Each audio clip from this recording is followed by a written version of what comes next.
Are you struggling for consistency in your sim racing? Does your iRating look like a roller coaster? If so, we have good news for you. The way to get more consistent is to first understand what you're doing differently than the professionals. And VRS is the answer. With our competitive subscription, you will have the telemetry, setups, tutorials, and everything else you need to fully analyze your driving. Our data packs and the ability to compare your driving with the best in the world will show you exactly where to adjust your inputs, change your driving line, and shave seconds off of your lap times. And our powerful and precise Direct Force Pro wheelbase and precision pedals are being used by some of the world's best drivers. All these champions agree that VRS hardware is not just the best on the market, it's also priced well below the competition. So if you're looking to upgrade to direct drive and the best pedals in sim racing, VRS is your answer. If you want to get better, get faster, and make it happen sooner rather than later, you owe it to yourself to find out why so many people are switching to VRS. You'll be so glad that you did. Visit www.virtualracingschool.com and learn why the best use VRS.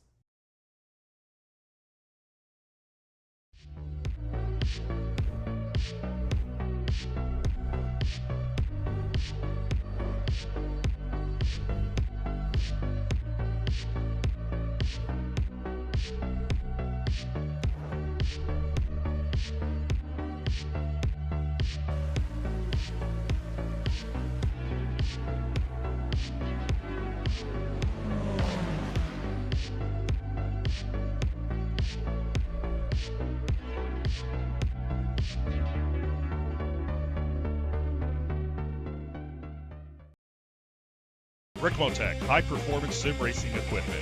There's only one place to go, ricmotech.com.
In the late 1940s, road racing was gaining popularity owing to the post-World War II economy and the influx of sporting automobiles from Europe. And the Sports Car Club of America was the main organizer of races, and in 1950, the Chicago region of the SCCA in the village of Elkhart Lake, they organized their first road race over 3.3 miles of public roads, a route that that is now included in the National Register of Historic Places.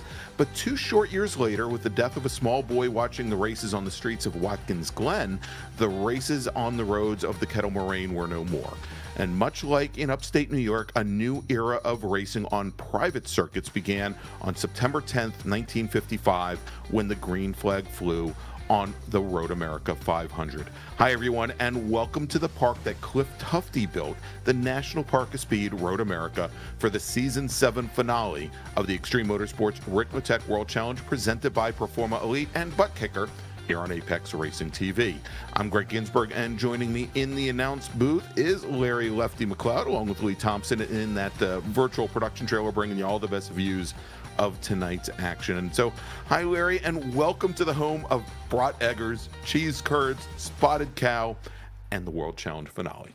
Oh, now I'm hungry with that kind of an that's intro. why I did this to you. The eggers are my favorites. I love it. Best track food in the world. Absolutely. Yes, I'm excited for tonight for several reasons. I love this track. Like I mentioned, love the food there, but I love the track itself. It is beautiful, and I think it's going to be a great site for multi-class racing here with what we've got with GT3s, GTPs.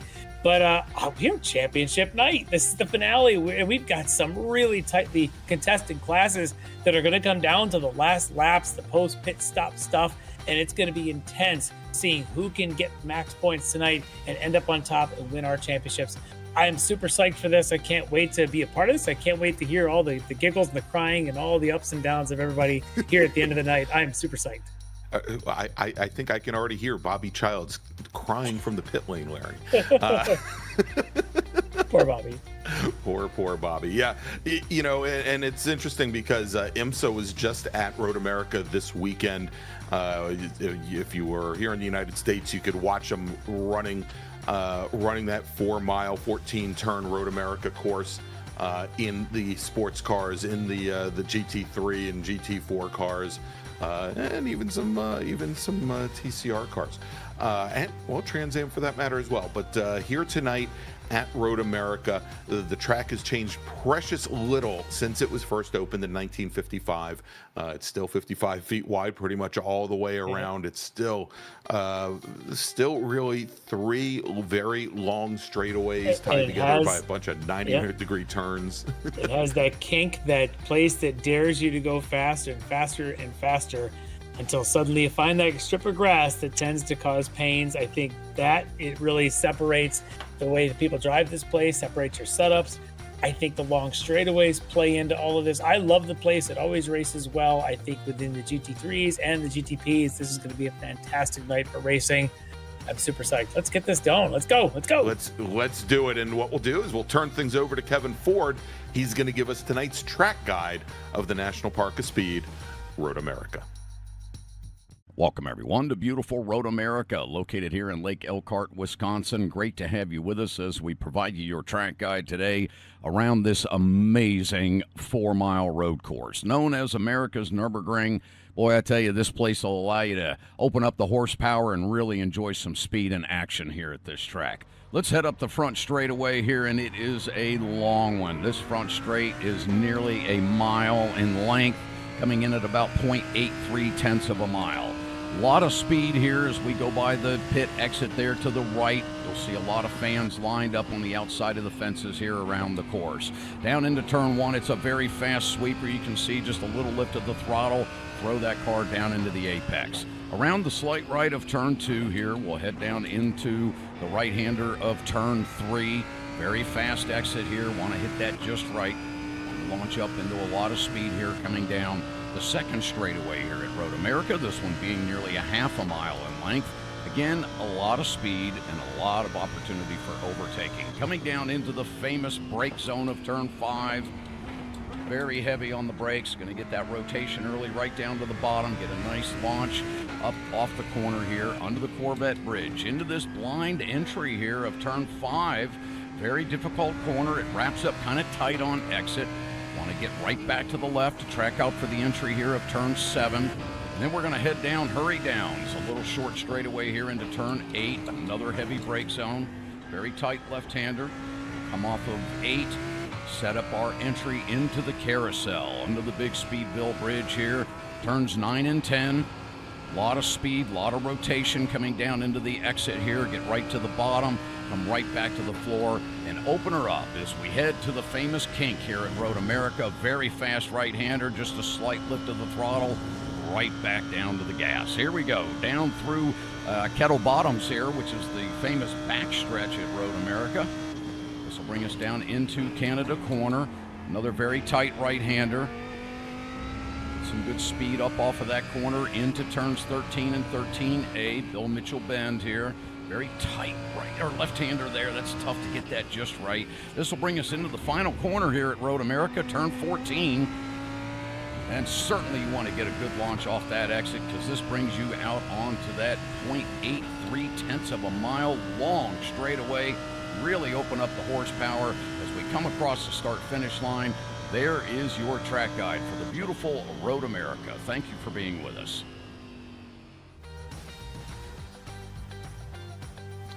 And thanks so much to Kevin Ford for tonight's track guide of Road America. And Larry, you know, I think like many of the tracks that we've run here this season for the World Challenge, this is going to be, I think, one of the more challenging ones as far as traffic goes. Yes, you've got the long straightaways, you've got the areas here where the GTP cars can stretch their legs, but there are also some definite places that will, I think, create challenges, much like right now as we're watching Fernando Takahashi come through the carousel. Long, sweeping right-hand corner that really creates issues for the GT cars as far as keeping front-end grip, and it's going to be one of those places where if I'm in a GTP, if I'm in one of the prototype cars, I don't know if I want to try and weave in and out of GT cars through the carousel. It'll be we've a seen big choke that. point. Yep, this series has run this track before, and we do find that becomes hairy because the GTPs can take that a lot faster. And in the past, it may have been LMP2s with similar issues. They've got downforce GT3s, and they really don't. They've got such little that obviously they're going to be going tight lines and tippy-toeing through there. These GTPs are going to want to roar around the carousel. They're going to want to go flat through the kink, which the GT3s should be. They're also going to be way faster through what you see here through turn one and then down the hill through turn 3. So those are areas where they're going to be just getting such great exit speed. They're going to have to be very careful of how they approach some of these GT3s. The other section to me, turn 5, turn 6. So the end of this back straight, the little left-hander, and then 6 there under the Corvette bridge. The areas where the GT3 is going to be a lot slower, but not enough room to get by. Multi-class racing really comes into play in those spots.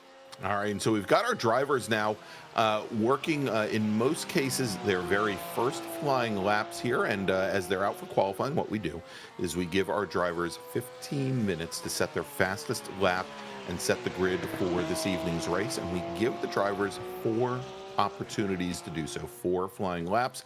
And as we're watching Baron Glover right now out on track, driver of the number 13 Porsche for the Wrong Stuff, one of the many Wrong Stuff drivers out on course. And let's do this, Larry, because we're going to have our timing tower there on the left-hand side of the screen start to populate in just a moment. Let's go and we'll run down the different classes. We have 2 different GT3 classes. We've got Pro and we've got AM. The AM category, or AM class, of which Baron Glover is a driver. You can pick them out because they've got the green number boards on the side of the car, green windshield banners and mirrors and end plates on the wings. If we jump over and we'll take a look at our GT3 Pro, one of our Pro drivers, like we've got Mike Dam here in his Orion Racing Audi R8 GT3. The GT3 Pro drivers, they will have the red number boards, mirrors, windshield banners, and end plates on the wings, and so that's how you'll tell the Pro from the AMs. The Pros are in red, the AMs are in green, and then we've got our GTP cars, the prototype machines, much like Ian Rude's Cadillac here, and the GTP machines, they are in black number boards, mirrors, windshield, and you can kind of tell the difference between one of these prototype cars and the GT cars. And when you'll see them popping up on the screen there, and you can see Lee is given us our guide there up at the top of the screen, so you can see what the 3 colors mean, and we'll have them broken down by class there on the left-hand side of the screen as our first lap times are starting to come in. And in GTP, Fernando Takahashi, for the moment, your fastest driver on track with about a 0.2 of a second advantage over Ben Rose. And then Bailey Petrowski, 3rd fastest after a single lap. Petrowski running for Petro West. He is scheduled to be our special guest here tonight before we go racing. If we jump over quickly to GT3, and in we'll tell you what, we'll look at the AMs right now, because our fastest GT3 driver is Michael Brooks, driver of the number 83, the Wrong Stuff Porsche. There is Michael as he's making the run down into, looks like down into turn 3. Second fastest in AM, Leo Dragata from Dragon Sport Racing, and then Baron Glover in the number 13 Porsche. And then in Pro, it's 2 of the Orion teammates in those Audi R3s, Travis Schwenke, who we're watching. Looks like he had just come down the pit lane there for a moment in the number 16 machine. Robert Hartley, driver of the number 3 Audi. And then we've got the 2 teammates in the Ferraris for D2D E-Racing, David Payton in the number 64 machine. There's David in his Ferrari. And then we have Chris Thorman, also from D2D, driving the number 60 machine. And again, still kind of early on in qualifying here. Most of these drivers now work on their second flying laps. Yeah, Michael Brooks being quick there. That's quicker than anyone ran in practice. No one was sub 205 in practice. So Brooks really laying it down here with a 204.9. Remember, Brooks comes into this finale leading the GT3 AM category, having that string of 3 wins in rounds 3, 4, and 5 earlier this year. So he's got himself a pretty solid lead right now. Nothing's probably ever decided. He did have a rough race at the last round. He did, finishing 12th. So not the greatest finish there. He did give an opportunity to Dre Divock, who got the win there, who's currently in second. So we'll keep an eye on those guys. But tonight, Brooks comes out throwing big punches, landing them big roundhouse, because that 204.9, it's possible it may stand up as the quickest of anybody. We'll see if any of the other folks in the pro class or the AMs have anything to say about that, because that's a big time. That is a big time move right there, dropping under 205, and currently almost a half a second up on Travis Schwenke, who leads the pro class. And so, Larry, this might be a good segue here. We'll look back. Oh, and look at this, Iago Mores, Larry, going to a 204.93 for the wrong stuff. He is your new provisional pole sitter in GT3. Let's take a look. We'll go 2 weeks back, Larry, to Watkins Glen International. And you said it, in GT3 AM, Dre Divock took the win for the wrong stuff, with Leonardo Dragata from Dragon Sport finishing in second. And then the elevated esports BMW of Jackson Detmer took the bronze, with Aaron Beaver and Baron Glover fourth and fifth. Let's take a look at the point standings here in AM as we come into our final race of the season. And you said it, Michael Brooks on the back of those 3 wins that he had a little bit earlier in this season. Currently with 147 points, he's got a 17-point advantage right now over his wrong stuff teammate Dre Divock, with Chuck Labano for Frito Sport sitting another 12 points back from there. And then Leo Dragata, who had the podium finish 2 weeks ago, Jeff Jacobs from SCCA Foundation, Aaron Beaver, Baron Glover, they're all in pretty darn close proximity. Jackson Detmer as well. And we had some changes there, as I think Robert Schwenkler and Ken Ladd did not run 2 weeks ago, and fell down the order quite a bit. All right, so let's take a look at GT3 Pro, where Iago Mores, our currently our provisional pole sitter in GT3, took the win for the wrong stuff in his Porsche GT3 R, with Joey Rutledge finishing second in the wrong stuff Ferrari 488. Schwenke finished third, with then Chris Thorman, David Payton for D2D finishing fourth and fifth. And if we take a look at the point standings here, this is exciting stuff here. You can't get any closer, because, Larry, we've got a tie for the lead currently. Iago Mores for the wrong stuff, Travis Schwenke for Orion, tied at 157 points. Currently sitting in third, Mike Dam from Orion. He's not very far back. He's only 4 points back, and then Chris Thorman another 9 back from there. Yeah, and remember, going into our last round, I believe Mike Dam had the points lead, had a terrible finish there in that race. Mores took the win. Schwenke was third. That left those two tied. Mike Dam sitting just a couple points back. But Mike's got more wins on this season. And Schwenke doesn't have a win yet this season, because the other win accounted for, I believe, was Chris Thorman had a win, and he's sitting in fourth. Any one of these guys could walk away with the big gold prize tonight. I think this is pretty exciting that we've got 3 or even 4 in this fight to win this thing. I think Rutledge would be, I don't know how to do math, but I don't know if he's got a shot in this. Certainly the top 3, it's anybody, and maybe an outsider's chance for Thorman. Yeah, and so Mike Dam, again, it was a disastrous round for him at Watkins Glen. Finished 9th in a 9-car field, crashed out, I think, on lap number 2, if I remember correctly, and obviously did not help his standing in the standings. I'm sure he's looking for a little redemption here tonight. And so let's move over to GTP, where Palakui Grant returned to the top step of the podium. Well, there was Palakui. It looks like he just went back to the pits. Racing for D2D E-Racing in his BMW M Hybrid V8. He took the win over Ben Rose in the DNA Motorsports Cadillac, with Bailey Petrowski finishing in third, with Ryan Reisman from DNA, Kyle Strikers, Bill Mulfield fourth, fifth, and sixth in that round number 6 at Watkins Glen. And if we take a look at the championship standings now in GTP, Palakui Grant with 3 wins and 184 points. Bailey Petrowski with 2 wins and 175 points. And, only 9 points separate our 2 leaders. But I'll tell you, Ben Rose from DNA, the Cadillac driver, he's only another 8 points back from there. So really tight running. And you can see Takahashi and Strikers, as well as Reisman, all in very close proximity right there, battling it out for 4th in GTP. Yeah, awesome, really close racing. I think this is going to be a great night tonight because we got a lot of battles to watch for. It's going to be those little sub stories, guys trying to get into the podium for the season that maybe we didn't even just talk about, but those fights are still open and at this fantastic track. And I'm super excited. This is it. What a better way to close out a season than bringing it all together here at Road America. All right. Well, tell you what, Larry, Bailey Petrowski, he is in the green room. He is waiting patiently to speak to us as he has finished up his qualifying, and maybe not the qualifying he wanted. He's currently sitting 4th in GTP, but let's bring him in. Let's talk to the Petro West driver. All right, Bailey Petrowski has joined us here tonight. So Bailey, tell me a little bit about your qualifying. Are you happy with this? And what's your strategy here tonight?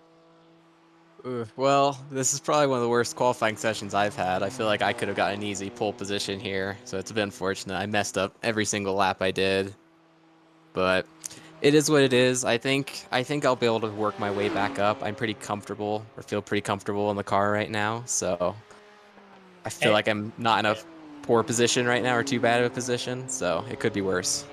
Yeah, it's probably not terrible, and this kind of track starting position probably isn't everything for you. But you come in, you've had a couple of wins this season, but you're a couple points down from Palakui. Have you done the math? Do you know what you need and what he needs for you to take this? I've tried to avoid looking into it. I feel like it'll bring my nerves too high, but roughly I know kind of what I need to do, but I think I gotta get pretty lucky tonight if I'm gonna win the championship. And before we see who that is, in the next hour or two here tonight, looking back on the 6 so far, what are your thoughts? What do you feel when you think about your performance so far and how the season's gone? Are you happy to this point, regardless of tonight's outcome?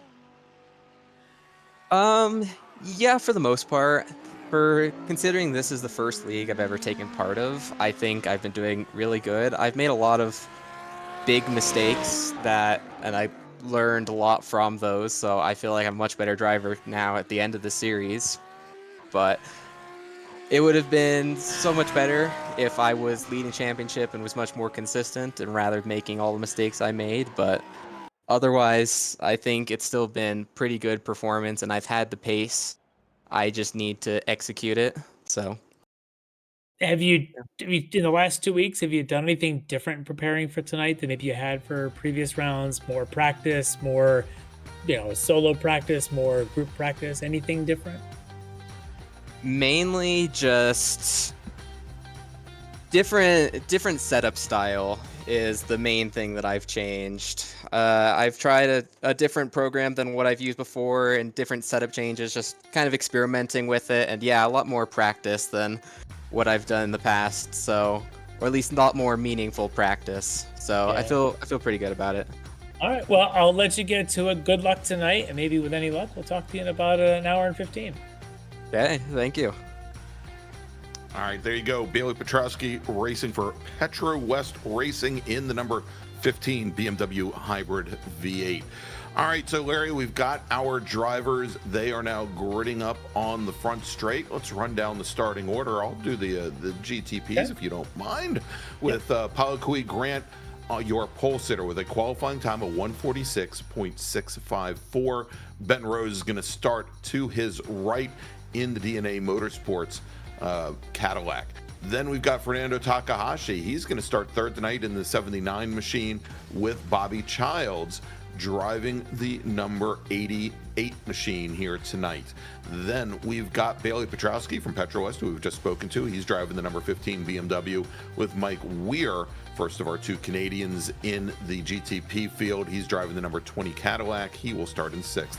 Starting 7th, Ian Rude from The Wrong Stuff. He's going to start 7th in the number 22 Cadillac, while Ryan Reisman driving the number 414 Caddy will start 8th. And then our 5th row in GTP, starting 9th, Curlin Andrew for the voice of the voice of Source Racing. That's the number 02 machine. And then Bill Mofield for WJM Motorsports, the number 91 car. He starts 10th. All right, over in our GT3s, starting tonight on the pole. Let me pull this up. All right, on the pole tonight, actually, we're going to have their AM leader, I believe, tonight is going to be Michael Brooks on the pole. Got down to 2:04.79, so the AM driver will lead the way in the GT3s. He'll be alongside Yago Mores, our fastest pro class driver there, with that 2:04.9. All right, the second row is going to be, there we go. Leo Dragota is going to be on the inside, and on the outside should be David Payton. Travis Schwake on the inside, Leo Dragota on the outside. Payton is going to be on the inside of row 3 alongside of Robert Hartley. On row 4, Jackson Detmer will be lined up with Aaron Beaver. On row 5, you got Dre Divock and Chris Thorman. Row 6 will be Jeff Jacobs and Baron Glover. Row 7, Dominique Angelicchio will be lined up with Joy Rutledge. Row 8, Christian Wilson and Chuck Labano. On row 9, Lucas Dragota and Russ Ruddick. Row 10, Chad Osborne and Dale Maxwell. Row 11 should be John Casey and Greg Brockway. And then we've got Robert Brist and Mike Dam listed at the back.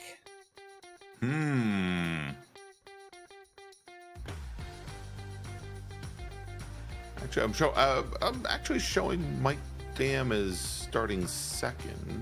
Oh, well. All right, well, my apologies for that. Yep. My bad.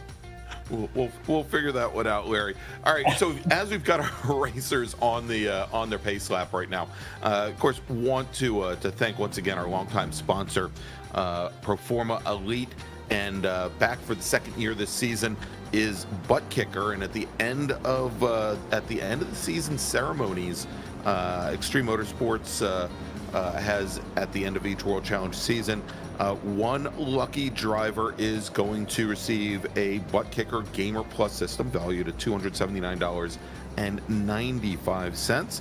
And if you want to turn up the immersion in your sim rig, visit thebuttkicker.com. All right, so here we go. Get this thing kicked off. 75 minutes to the checker flag. It's going to be pretty exciting in all of our classes. I think it's going to be, to me, it's about the safe start. It's about getting out there, getting the first lap in, getting heat in the tires. We've seen a lot of races decided, specifically in those GTPs, where on the first lap, on the cold tire lap, yeah, that yes. exit of turn 1 can be a bit sketchy when the 2x2 or 3x3. So I think we'll be watching to see who can hold it together in the first lap and let things settle out before starting to make moves. It's a long night. There's a lot of racing to go on. No, as the old cliche says, you can't win it in turn 1. We'll see who tries and who's got the patience to wait and see and play it out the long game. Yeah, and you know, Larry, you know, we've seen where these drivers, many drivers, both in GTP and also in the GT3 classes, have had their issues dealing with cold tires and cold equipment on the opening laps. You know, we'll point to Mike Dam, who's going to be starting on the outside of the front row in GT3 today. That's his race at Watkins Glen ended very early, and it ended up on cold tires. We've had drivers coming out of the pits after their mandatory pit stops come out on cold tires and not have the best of out laps. So definitely something that we're going to have to watch across all 3 of our classes, all 3 of our fields here, as the pace car now is on the pit lane, turning the field over to our pole sitter, Paul Cui Grant, from D2D E-Racing there on the inside. Drivers right to his left, Ben Rose in the number 5 Cadillac, and green flag is in the air as our real-life starter has given the command, and we are away here at Watkins Glen. And Pilot Grant is definitely away. Ben Rose, I think, got caught sleeping as Fernando Takahashi moves up into second position. And Bailey Petrowski, he's challenging there with Ben Rose for third as they come underneath the Arians Bridge, heading down into turn 3 for the first time. Petrowski, yeah, very aggressive there. Almost got caught out, was able to get it back together and get through that second corner. We'll see how that goes as we got the GT3s now taking their green flag. That's right, green flag is in the air, and Michael Brooks from the Wrong Stuff Racing, and he's got his Wrong Stuff teammate, Iago Mores, directly behind as they're going to try to push ahead of the Audi there. We've got the two Audis on the outside, Mike Dam and then Travis Schwenke, and Mores pushing Schwenke a little bit wide coming out of turn number 1 as they roll down into 3. Oh, and Mores is off. Mores is off, and Schwenke is off in the gravel as well, as we have Mike Dam took the lead, and more damage there is, I believe that was, I'll have to see, that was the Audi of Dale Maxwell there, I think, getting caught up with Mores as Mores was trying to get himself out of the turn 3 gravel, as they're now all coming down into turn 5. But wow, Larry. Oh, I hope Mores isn't carrying any damage. We've seen him make impressive recovery drives, but we're going to see how that goes, because he and Schwenke came together going in through 3, but unfortunately for him, as another driver's off there as they come up the hill. But for Mores, if he's got any damage, that's going to ruin his night, and he comes into this thing in that points lead with Schwenke. So those two tangling early could make things difficult as we flash back up to the GTPs with Pilot Grant leading the end of lap 1, but not by much. Takahashi's right there on his tail. Yeah, Takahashi, who was very quick at Indianapolis in his the BMW, pardon me, not the Cadillac. I've got a 50% chance, and I got it wrong. Takahashi was very quick at Indianapolis there, and both of those drivers have now started to separate themselves out from Ben Rose and Bailey Petrowski as they're looking to get into a bit of a rhythm. Now, I am showing that Ian Rude in his Cadillac is on the pit lane currently in the number 22 machine, and then David Payton as well. But I believe from the looks of it, Larry, I don't think either of those drivers, I'm showing that they only completed about 400ths of a lap, so maybe just did not take the green flag. And there you go, the incident between the 35 and the 95, that is Russ Ruddick and Christian Wilson in the Ferrari is going to be looked at by the stewards, and I'm sure we'll have to see what happens there with Mores and Schwenke as well, as Mike Dam completes the first lap. All right, so let's do this, Larry. Let's take a look back, as I think we've got queued up what happened here going down, making the run out of 1 going into 3. You see the second pair there, Schwenke on the outside, Mores on the inside. They touch a little bit coming through 1, and now Mores basically chops across the nose in front of Schwenke. Mores into the wall. Schwenke looked like he was going to get through unharmed. Watch Mores as we watch the rest of this replay come back on the track. And the other incident going on with that Audi car spinning, which might have been Dale Maxwell, collects a little bit of Mores again. And Mores just all over the place in this opening lap. We'll see what kind of damage he's got, but watch them as they come down. Mores just chopping a little bit, and kind of self-pit maneuvered, if you ask me. We'll see what the officials have to say about that. And there's definitely some damage on the front of that Porsche. Yeah, as the front of that Porsche went into the retaining wall, drivers left.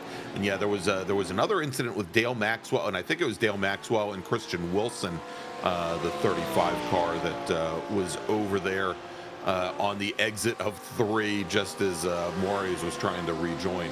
As we jump back here and taking a look at, we've got a good little scrap going on right now. We've got Joey Rutledge in the Ferrari there, in the I don't know what to call that. Every time I see that paint job, Larry, I think of I think of like the test cars that. It's a little bit of the a little bit of the camo that they put on cars. I think it's kind of like a Jackson Pollock painting. Yeah, it's just kind of all over the place. But he's in a bit of a battle. Here's Lucas Sergota there in that Porsche. I believe that right behind him is Schwenke on that bit of recovery drive. We'll see if Schwenke can get a run going. Who's that off to the right? That's one of our, that's the 60. That's Chris Thorman in the 60 machine going off at turn 14.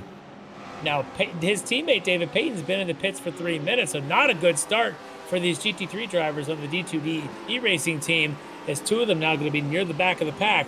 So it's a bit of a jumbled start. But this guy, Travis Schwenke, as you can see him right there in that little battle, he does get around Dragotta. Schwenke comes in as and I think Robert lead. Hartley, and it is, with the exception of Mike Dam, turning out to be a problematic start to this race for Orion Racing, is Robert Hartley now starting to drop through the field as well. But let's take a look here in GTP as here we go. Car number 9, Yago Mores, being assigned a penalty for avoidable contact with the 16.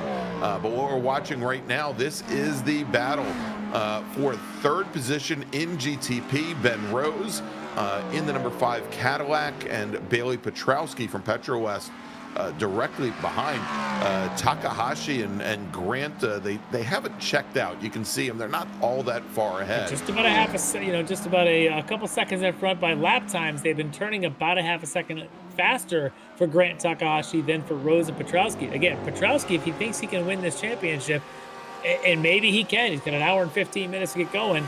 He's going to have to get around Rose soon.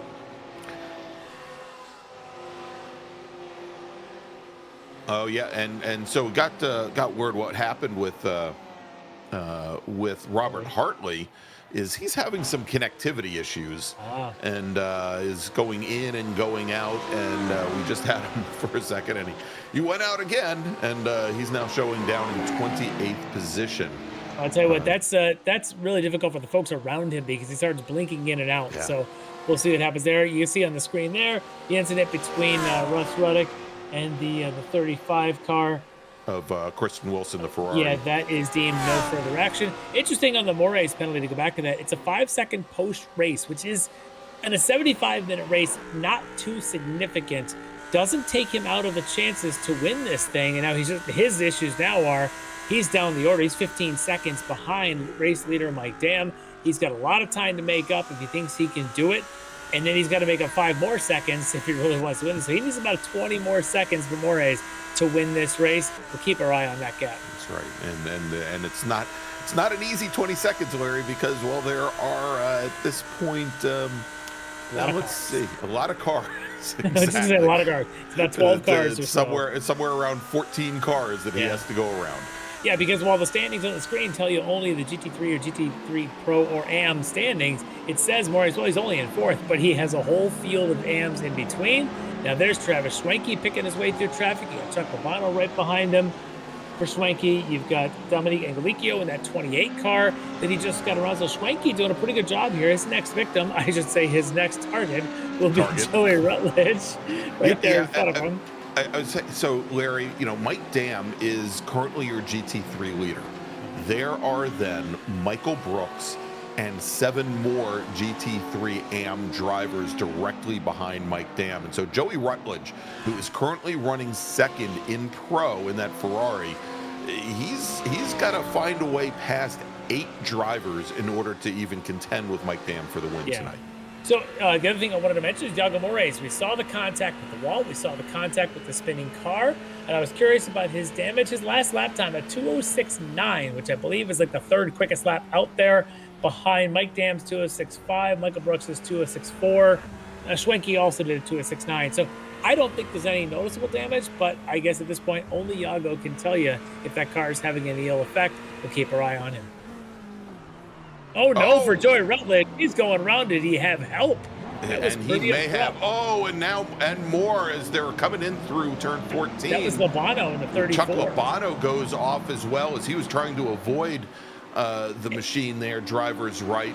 And just as our leaders, Larry, in GTP were coming through as well. And that has closed things down tremendously now with Takahashi and Ben Rose. And getting caught out, Bailey Petrowski as well as Bobby Childs, as they had to try and get through what was becoming a more... Bailey lost some car lengths in there. He was maybe thinking maybe he could catch back up. Ben Rose, obviously the beneficiary of that. Petrowski not out of this, just 2.8 seconds back. He's got a chance to move on up. You can see right there under review the 44 and the 16. The 16 being Travis Schwenke, of course. The 44, Joey Rutledge, as we were happy to be on board when it happened. they're going to take a look at that. This could be very difficult for Schwenke if he has to take a penalty. We already saw one awarded to Iago Moraes, and Moraes is down the order. Should Schwenke get a penalty, that takes our 2 co-championship leaders, and he assigns penalties if that happens. Oh, and Larry, we let's take a look here. I think Iago Moraes might have encountered some more issues. Let's take a look. All right, so this is the replay at first. Yep, this is the Schwenke getting into the back of Joey Rutledge. So there's that replay. And and there is Iago Moraes right behind that incident. Oh, and Moraes getting, let's watch this a little bit longer as Moraes spins the car and tries to rejoin. It looks like he might have been tagged and in a horrible spot there, Larry. Coming up through Bill Mitchell. It's really where Moraes comes back on, really a blind spot, and there it is. Gets tagged again, and he's on his roof. He's all over the place. That car has got some significant damage. I believe he's on the toe in the pit lane, if I got this right. Yeah, and he is on the toe back here. So there goes one of your championship co-leaders now in the pits, very likely for a long time, if not the next 64 minutes to the end of this race. Suddenly a 5-second time penalty seems somewhat inconsequential. It's irrelevant now. Mike Dam, you can see him still leading, but he's of course got Brooks right on his tail from the AM category. For Mike Dam, he doesn't really care about the AM category. At this point, he cares about his teammate Schwenke. Well, we know Schwenke's got some review coming his way here shortly, and he's already down the order. So lots of things happening here. Schwenke, while in second in pro, is 20 seconds back pending a possible penalty. Mike Dam has things coming his way, but I don't know if Mike has done math. I'm not going to do it right now, but at some point tonight, we'll tell you what that impact is, no pun intended, to see what kind of gain Mike Dam might have if he can win this race and possibly win this championship. All right, as we're watching right now, this is the battle for 6th in AM. Jeff Jacobs in the SCCA Foundation Lamborghini. Chad Osborne in his BMW directly behind, and then you'll see the Audi. Actually, I think the Audi a little bit further back here. Also, John Casey and Russ Ruddick, the number 95 machine, and the 78. And great pass there by Russ Ruddick, the number 95 machine. Getting past John Casey, moving up now into 10th position. I can remember earlier he was involved with an incident as well. So Russ having his own issues here to start this race, now back on the recovery.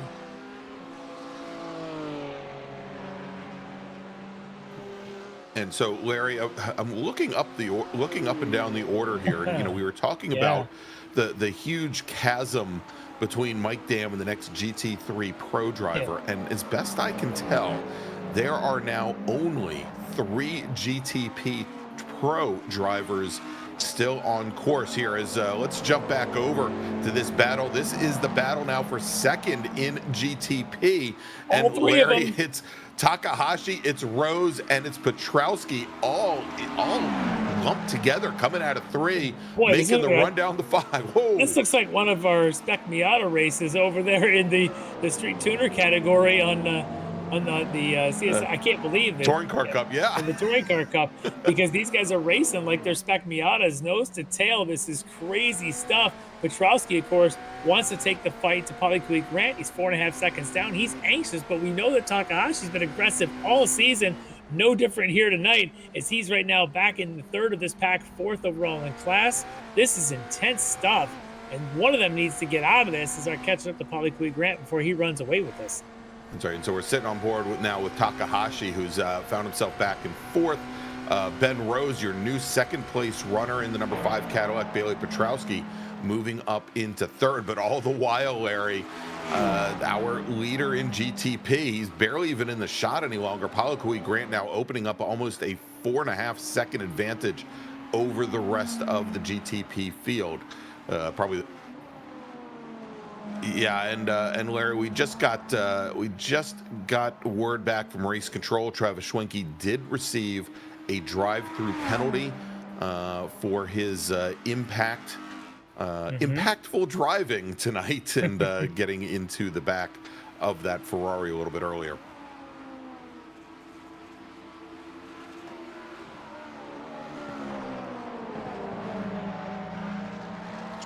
sit and watch this this fight unfold here.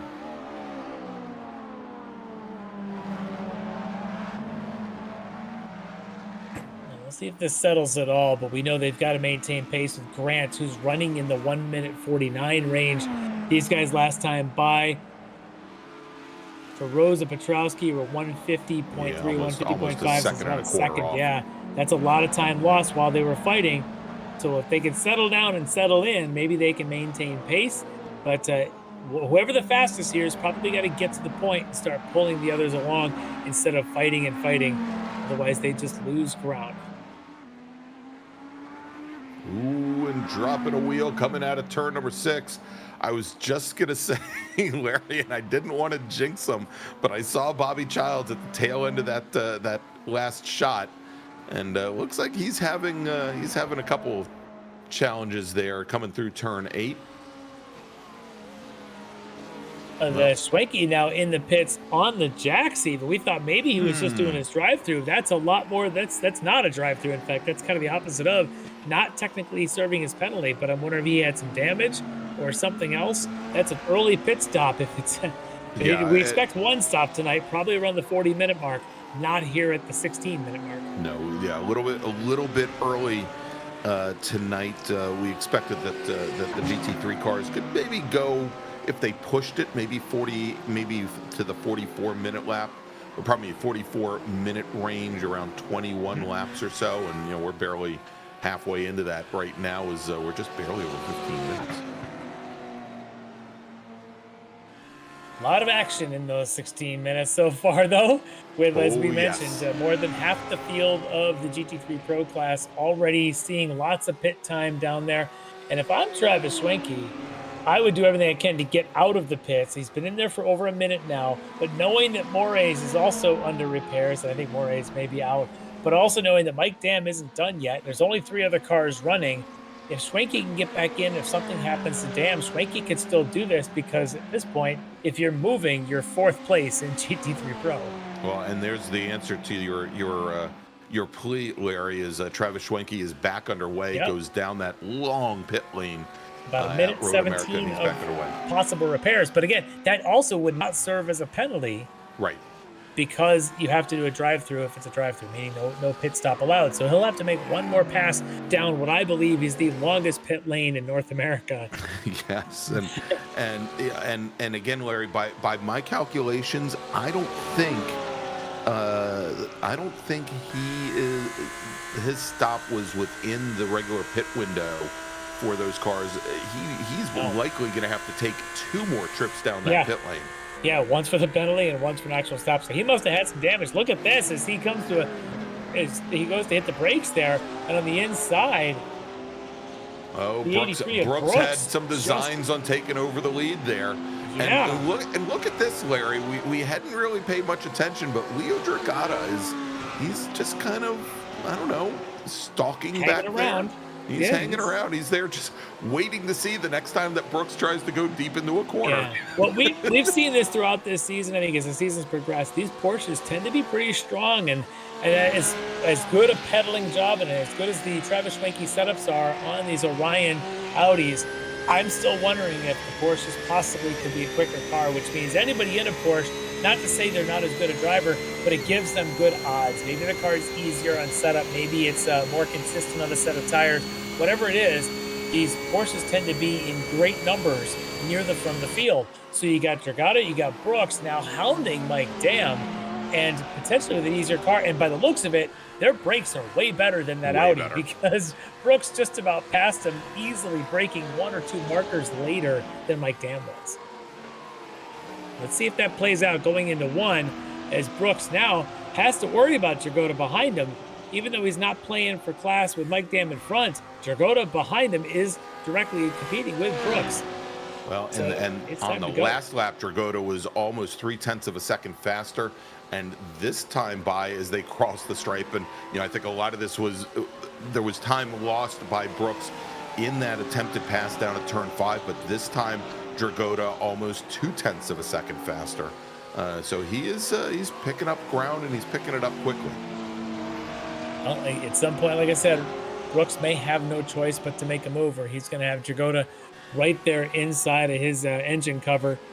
But I tell you, Mike Dam does a great job of getting corner exit. You can see that gap initially through the exit, but under braking, let's see what happens here, is Brooks. Nice and conservative this time, not too late, but I wonder if he's got time in the bag there under brakes. But I can tell you that Audi is really good at corner exit. And the Audi also, and this, it may just be a question of how quickly it can transition, Larry. And going wide, that is Fernando. Was that Petrowski? That's Petrowski. Petrowski drops a wheel on the exit of turn number 1, directly behind Fernando Takahashi, and he now sits in 4th position in GTP and a good distance back. Yeah, right from in front Takahashi. of Dale. It came back up right in front of Dale Maxwell there. Did a great job of avoiding Petrowski. So good job for him and his Audi. Petrowski, though, again, we talked to him. He wants to try and win this thing and be able to compete at the front with Polyquid Grant, but he keeps dropping back with these little things. And now look at that. He's got that whole field of GT3s to get by. Here's the replay as they come down into one side by side as they turn in through Petrowski one. and Rose is in the battle for second. And Petrowski does it to himself. He gets out in the grass, avoids contact with everything amazingly, but he did that to himself by catching grass on driver's left. Not the first time we've seen him do that tonight, but now look how slowly he has to pick his way through traffic. Tick, tick, tick. And right in the section of the track, Larry, where we said that it would probably be the most challenging for them. Yeah, we talked about this. He aggressively needs to get around them because that cornering speed for that car is so much quicker than any of the GT3s. He manages to get on by. Bobby Childs now in his mirror is doing the same thing, because look at that. Bobby can actually see Petrowski now.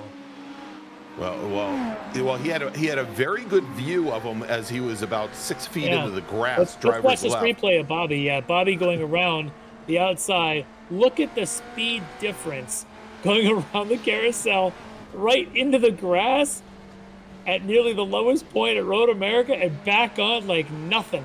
Like Bobby nothing ever just happened. Sending it. But Bobby probably didn't even notice. Bobby, my hero tonight. I tell you what, Stubby's gonna be all happy to see Bobby able to do that and put it back on the track. Stubby in the chat says, "Don't you hit that grass, Bobby." Oh, he did more than hit it. He mowed it. He groomed it. He watered that lawn when he was done. That lawn looks beautiful, and Bobby's car is as shiny as ever when he gets back on. Awesome stuff for Bobby.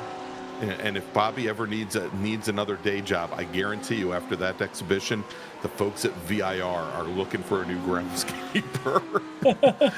Oh my! So Larry, one of the things that I noticed, and I guess and look how loose the back of that Audi got on at turn in. Oh no! Speaking of loose, Christian Wilson's car was loose, hit the wall, and now he finds himself in the pits. Oh, and the wrong stuff. Ferrari now sitting in the pits. But I was going to say here, Larry, as they make the run down the Canada corner, this is where I think the quick transitions that the Audi can make seems to be a place where, and another driver going off over at Canada. This is a section where the Audi seems to have at least a little bit of an advantage, and that's going through Bill Mitchell and through 14, at least it had been in the past. Although Michael Brooks seems to have gotten it dialed in, comes out of 14 right on the wing of. What I'm seeing is that car looks like it plants and exits, and Bill Mitchell being essentially it's uphill, it's got a lot of grip, and if you go throttle on through there, you got a lot of really good grip going up then towards the last corner. Where it struggles is here under braking and that moment of turn in. I think the Porsche is quicker, but look how quickly he gets on the gas and is able to hold off any sort of charge from Brooks behind him, but he's cautious. Look at that, cautious through the 3, and Brooks all over him. But look at the exit again for Mike Dam. Yeah, he can dig out, but I think a lot of that is Brooks is not doing a great job of anticipating Dam's braking. That after all these laps, he's still going down and having to just put the nose down to keep from going into the back of Mike Dam. That if he actually tried to make a little bit of a run out of some of these corners, I think he'd have a little. Yeah. The other thing I think worth pointing out is Dam and Brooks are turning low 206s, 206.2, 206.3. Remember, Brooks qualified on low fuel at a 204.7 or 204.8. Really quick lap time, a second and a half quicker than they're running right now, which tells me Brooks might be the one here saving tires and saving fuel. Sitting there behind Mike Dam. Brooks might be playing the chess match to a T. All right, right now this is the Wrong Stuff's Baron Glover in the Porsche, and Jackson Detmer. It is the battle for 7th in GT3 AM. And Chad Osborne not that much further ahead. Although these two, they had really started to separate out from Dominic Angelicchio in the number 28 BMW. He's quite a distance back at this point. I think about 7 seconds off of that fight. Osborne just has been looking at the back of that Lamborghini here for quite a while of Jeff Jacobs and not able to really go anywhere with it. Just kind of sticking there with him there at Chad and his Redline Motorsports BMW. Now, of course, he's got a GTP coming up behind him, one of the Wrong Stuff drivers. Yep. Yeah, I think this is this Weir behind him, I think. Could be. Mike Weir in the number 20 Cadillac.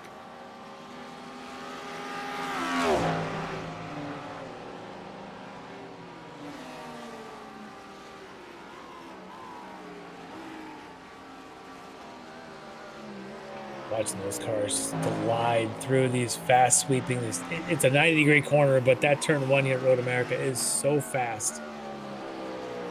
Radius relatively large. You can carry a lot of speed down there.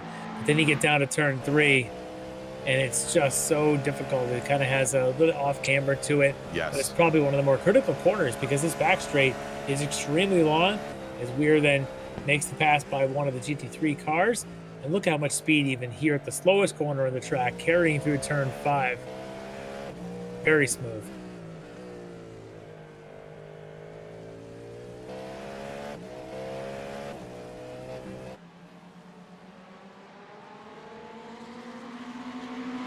All right, jumping back, Greg Brockway and Joey Rutledge trying to recover off of that that earlier hit from Travis Schwenke. And Rutledge, you know, he's currently running, I believe, 13th, Larry, of all the GT3 cars, but 2nd in pro.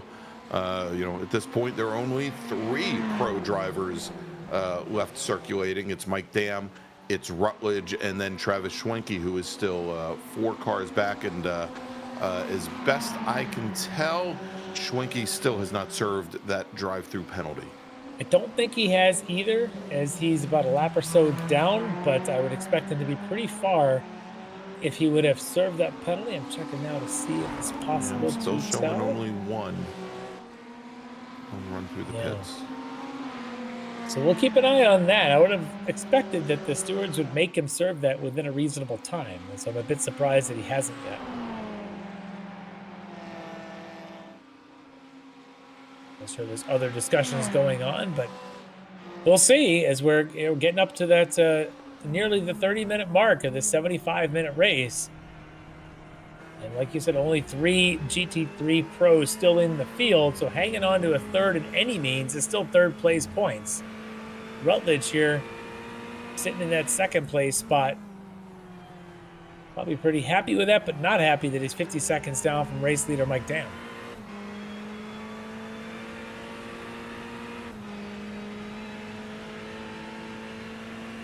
See if he makes a move on the 62 of Brockway in front of him. Not yet. Yeah, and I don't think he's quite close enough yet. We'll see what he does under braking. He might have coasted a little bit there to save some fuel. I was just going to say, Larry, I think at this point he's probably looking to save a little bit of fuel, try to use what little draft he can get off of the Brockway car, because once you get around Brockway, it's almost 10 seconds up to the next car. Yeah, he may be thinking, as long as Brockway's hitting his exits, I may as well stay behind. But like there, Brockway got a little bit of a slide there on a corner exit. Rutledge looks like he might maybe take the opportunity. Yes, he is. He goes. And that's what he was looking for. A little bit of a bobble. Okay, he's going to slow me up. Let me just go on by. But as long as the exits were clean, he was going to stay there. Rutledge taking that overall position now, getting past the GT3 AM of Brockway. Well, and look at this, Larry. Chad Osborne, he's made up about 10 car lengths, and he's now right behind the Lamborghini Huracan of Jeff Jacobs in the battle for 5th in AM. Yeah, Jacobs a little slow on that last lap, presenting this opportunity now for Osborne to get up under there. Maybe to look out because they got a Jackson Detmer just about a second and a half behind them as well. This could be a three-way fight among these GT3 AM drivers. And again, this is all within class. This is for position. This is the 5th, 6th, and then you can see the 7th place battle going on.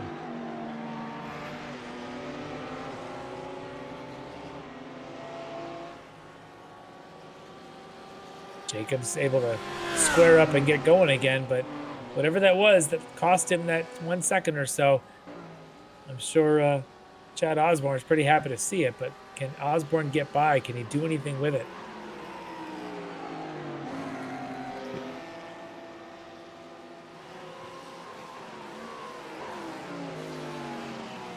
Yeah, and so Larry... Larry here, we're jumping back up towards the front of the GT3 field, and Leo Dragata in the 118 Dragon Sport machine, he had been closing things down on Mike Dam and Michael Brooks, had been, I think, within about 2 seconds or so. Looks like he's fallen a bit off their pace now. He's about 2 seconds now. Remember, at one point, he was just a couple car lengths, and I think... Yeah. He had a couple rough laps. I think his last lap was pretty solid, back on pace at a 2:06.8, at least matching what Dam and Brooks in front. But it doesn't appear to be as consistent as Dam and Brooks are out in front of him.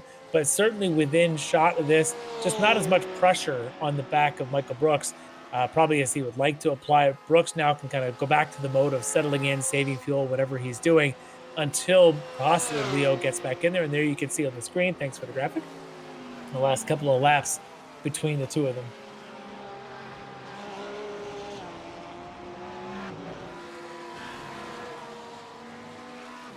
Hey, want to welcome some guy named Jonathan Grabowski or something like that to the chat. Larry says that that Road America is the best road course in America. True story. That's right. I want to welcome John back, and hopefully we'll have him back behind the controls at Apex Racing TV soon enough. Yeah, if not, maybe his kid can do it. That's right. I mean, his kid's about 3 months old at this point. I mean, that's about the same as anybody else working at Apex, right? Meanwhile, we'll be fired before we're off the air tonight with comments like that. All right, so like Dam still leading the overall this race, but look at Brooks right there underneath the tail deck lid of that Audi as the two of them navigating through with those faster GTPs going on by. I want to say it was probably Ryan Ricmotech that just went by the last time. So Ryan able to get past a couple GT3 cars and get upon his way. Ricmotech currently running 6th overall in the GTPs.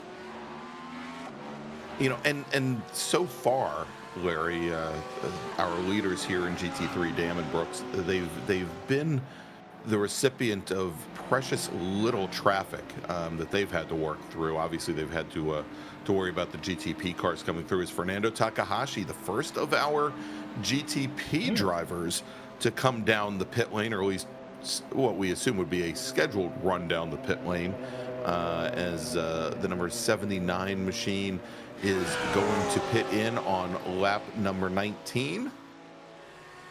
This will be interesting, as he had a pretty good fight going there with Ben Rose for the 2nd place. We'll see what Fernando's strategy is as the first of the front runners to come in for a stop.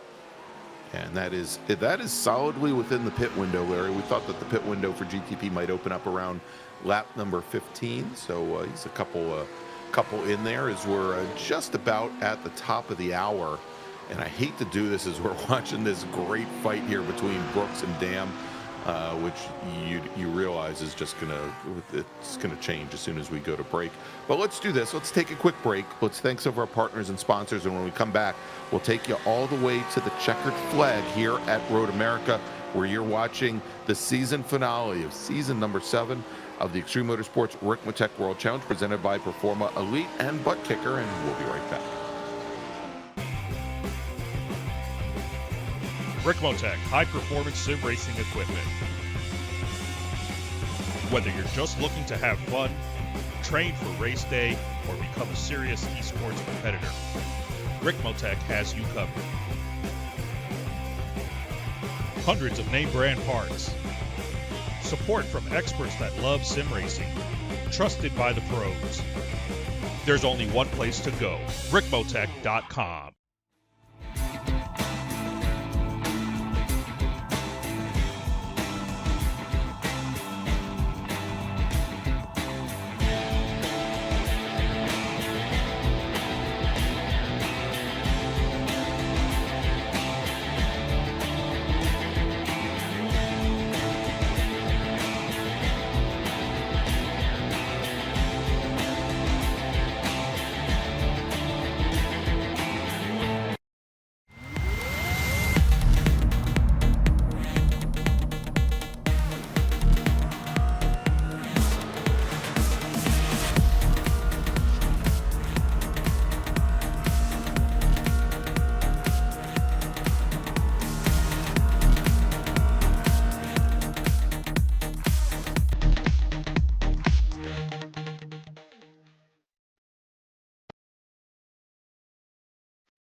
The search is over. The most comprehensive league scoring solution is here, with the ability for multi-level championships, custom incident tracking, post-race time penalties, support for heats, drop weeks display, multi-car team scoring, advanced web widgets, rookie championships, a custom paint system, and load those results in seconds. Visit extremescoring.info today.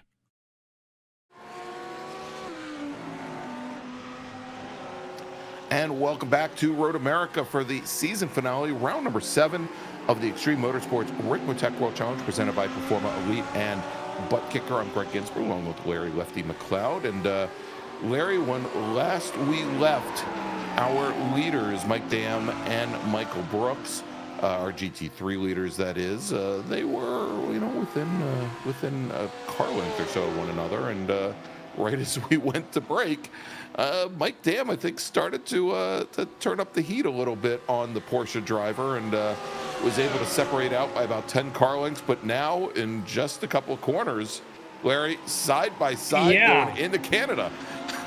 Yeah, so you're right, Mike. It looked like Mike Dam, not to be confused with Michael Brooks. Mike Dam kind of laid down a pretty good flyer there. Maybe took Brooks a bit by surprise in a couple spots. Brooks has now responded as Brooks able to get around the lap traffic a little cleaner than Mike Dam did, as the two of them are back being nose to tail. We'll see at some point. And there's it is. I was going to say someone's going to peel in. It's the Orion race leader of Mike Dam into the pits, into the world's longest pit straight. But we'll see what this does. This is very first of any of the GT3 leaders in Pro or Am to come into the pits. So this will take the lead. We'll see if it's enough to give Travis Schwenke the lead, as Rutledge also actually has been in the pits for a while. We're going to catch up with that in a little bit and see why. But right now, the only GT3 Pro cars running are these two, Travis Schwenke, who still hasn't passed Mike Dam because he was down about a lap, and Mike Dam, of course, your race leader. Points tonight might be an easy calculation if this continues on this trend. So the question is, does Mike Dam just hang out in the pits a little while to give Travis Schwenke to get a leader point? Well, I don't think he wants to. Remember, before the round 6, Mike Dam was our points leader, and he had that rough round. He was 4 points down coming into tonight. Mike Dam wants this, I'm sure, despite Travis Schwenke being the guy that sets the cars up. Dam wants to win this thing, so he doesn't want to give anything to his teammate Schwenke.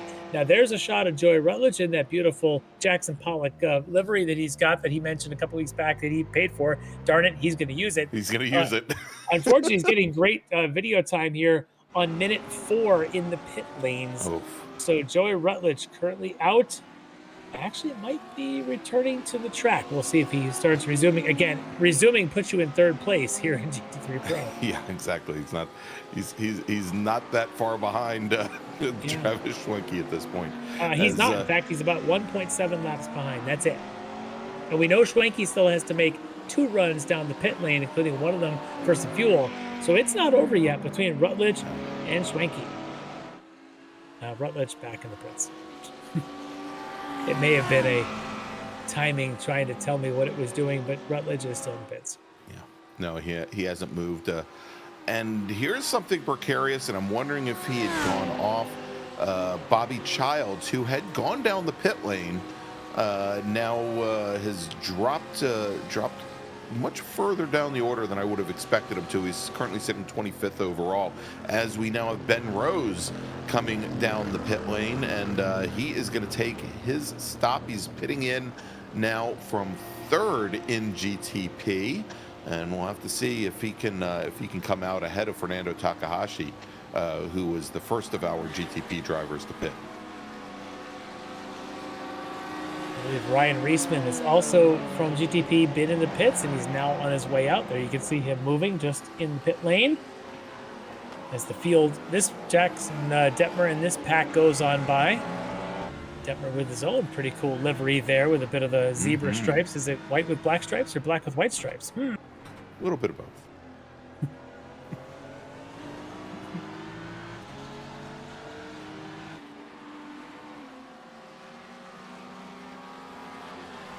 Side by side for Detmer and Baron Glover, the Porsche and the BMW. And so the BMW of Detmer had been sitting, Larry, I think around 2 seconds back from Glover and Jeff Jacobs. And he's there now. Yeah, and we've got one of our GTP cars trying to figure out how to split the difference there. I think that's Bill Mulfield in the 91 car. And he's just I think it's actually Ryan Reisman. Is that Reisman? I think it's Reisman. Oh, yes, I think you're right. Yeah. And he's trying to get through them, but obviously with them in a battle, that's a tough road to get through, and he's trying. Oh, and a little bit of a wiggle there for Detmer coming out of 8. That didn't help any. No, but here he goes round the outside like we saw Bobby do earlier. A little cleaner this time, though. That's right. He doesn't go to the grass. He does not.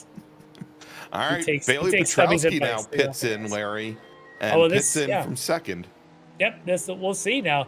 He's been still losing a little bit of ground to Grant, who hasn't pit yet. So we'll see what that looks like when that time comes. Michael Brooks, of course, your AM leader, and nearly just a couple car leads. In fact, he led the overall of the race there for a little bit as Mike Dam took his stop. We'll see what happens to Brooks. Did he save any fuel sitting behind Mike Dam for all those laps? Can Michael Brooks lead this race when he comes out of the pits?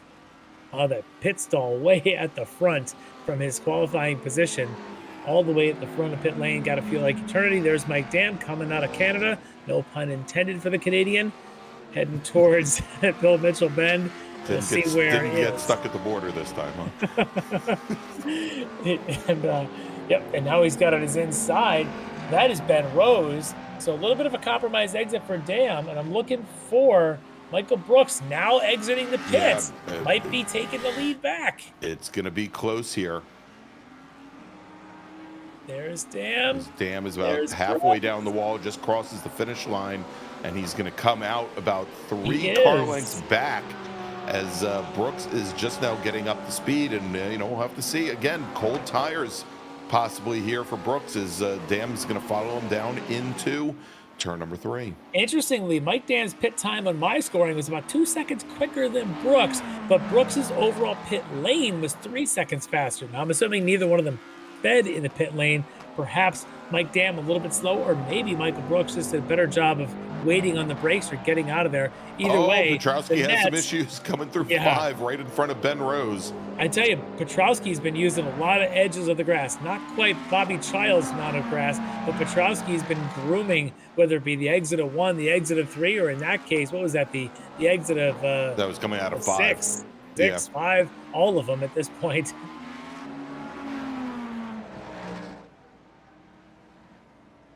And there's Palakui Grant kind of hiding back there behind the pace car. But he is there kind of, sort of. Palakui Grant pitting in from the lead.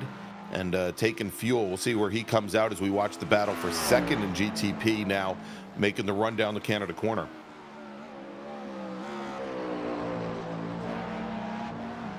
As Ben Rose got around Bailey Petrowski, so move Petrowski back down in the third position. Rose has had a great run here tonight. There we go, and Grant will rejoin the action from the lead.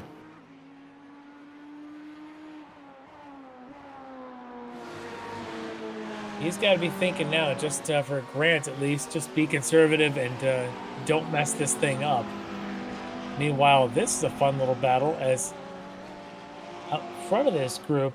Yeah, it looked like John Casey didn't want to have anything of it and took to the Not pit the worst lane. idea there. It's just to kind of stay away from the Mike Dam, Michael Brooks battle, and just good time to come into the pits, let those guys do their thing. I'm sure Dam would not have been upset to get a little bit of a draft off of Casey's Ferrari there, at least going down the front straight. Yeah. But So interestingly, look at the background there. As you can see, Leo Dragotta hasn't gone anywhere. no. Leo Dragotta's pit time about the same as Michael Brooks's pit time. His pit lane time was about the same. Mike Dam just had a slow pit lane time, it looks like, compared to the other, and that led to him coming back down the order a little bit and getting in behind Michael Brooks. We'll see if Dragotta's got anything in the second half of this race on pace to catch up to Brooks and Dam. He's just down about about 5 seconds, but not impossible to make up that ground if he can throw together a few good laps, and if Dam and Brooks start to fight. Now remember, a little while ago, Larry, when we were talking about how Dragotta was doing in comparison to our leaders, he was just about 2 seconds out of the lead. So, he's lost a little bit more time as he is sitting just about right now about 4.5 seconds back. As well as Dragotta now is he's trying to set up for the carousel. One of our GTP cars directly behind. Finding that those headlights are not not an efficient way of necessarily communicating your displeasure to the GT3 cars. So this is interesting. Watching the overall big picture of things here is obviously Mike Dam, your race leader, and your GT3 Pro leader needs all the points he can get. Currently in second in Pro is Travis Schwenke. You can see that on the graphic about 1:18 down, but we know Schwenke has to make a stop for fuel, and we believe he still needs to make his penalty drive-through. He's in second. So interesting part of this is Joey Rutledge now is still showing in the pits. He's dropped to fourth. Yep, David Payton, who has left the pits, is now shown in third. 5 Yep, laps down. And so he's trying to get some more points in this thing. We'll see how that goes. What's interesting here is I'm being told that Mike Dam needs a little help to win this thing. Schwenke needs to be in the top 4, I believe, at least top 3 to win this championship. Obviously, right now he's in second. But if something happens to Schwenke and Peyton is still out there rolling, the pass could still happen to bump Schwenke down. So it's on Schwenke to stay in this race and continue to churn laps. It's going to come down to the math at the end of this thing. But Schwenke right now, if he stays alive, has got a good chance to lock this championship. And his teammate can't do much about it from the front other than just keep trying to win. Oh, and now under braking going into 1. We've been watching this battle. Jackson Detmer now gets around Jeff Jacobs, having already dispatched Baron Glover a couple of laps ago. So moved Detmer now up into 5th position in AM. Yeah, great pass there. And you got Baron Glover coming down right behind them. So you got BMW leading, Lamborghini leading, Porsche. And so those 3 different makes have been quite a battle. We'll see if Detmer can now pull away, or does Baron Glover now take the fight to Jeff Jacobs for that 6th spot? And Larry, the BMW, Chad Osborne's BMW, I think just went through turn 6. There you go. You could see it just as it came underneath the Corvette bridge, only about 3 seconds up the road. Yeah. So he better get on with his program, or he's going to have a Jackson Detmer in a very similar BMW coming his way. That's what our GTPs are trying to get on through, and Baron Glover there trying to get a good exit to catch up to Jeff Jacobs, and he's not really too concerned of what that GTP behind him wants to do. GTP is going to take that wide line, take the old Richard Petty high line and go around the outside and then duck under the inside of Jeff Jacobs.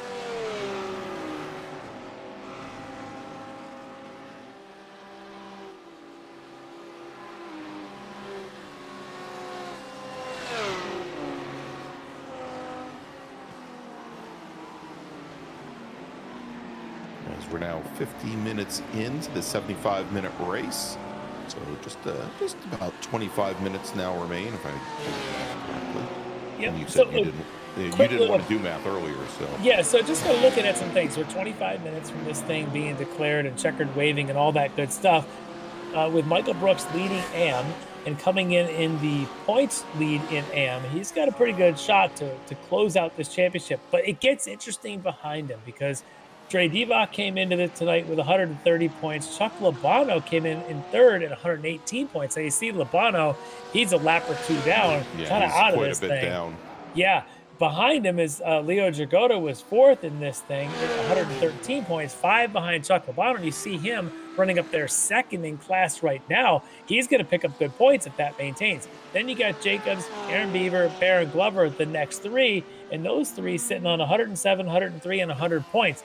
There's opportunity for someone to still come up and snag a podium for the season because Chuck Labano isn't having a great night. No, is it going to be Dragoda? Is it with his finish, or can maybe Baron Glover, Jeff Jacobs, Aaron Beaver get back into this? Jackson Detmer, just to mention him, he comes into tonight 8th in the points, only 1 point out of 7th and about 10 points out of 4th.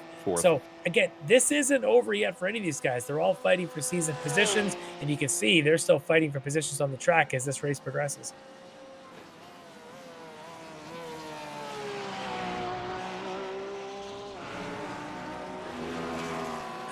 There he is. Baron Glover has caught up to the back of the Lamborghini of Jeff Jacobs. Can he make a move? And Chuck Labano, as I mentioned, I believe, is a lap down here. Yeah, Labano is currently working lap number 19. He's about 4 laps so down. He's actually 4 laps down. Yeah. So he's just in this to kind of watch and observe. And then behind him on the track. And you can see he pulls out of the way as one Aaron of the Beaver. Audis is coming. That's Aaron Beaver. Beaver. That's for position for in front of them. So Beaver currently 7th, Jeff Jacobs, Beaver in 8th, Glover in 7th, Jacobs in 6th. These guys are all for position in GT3 AM.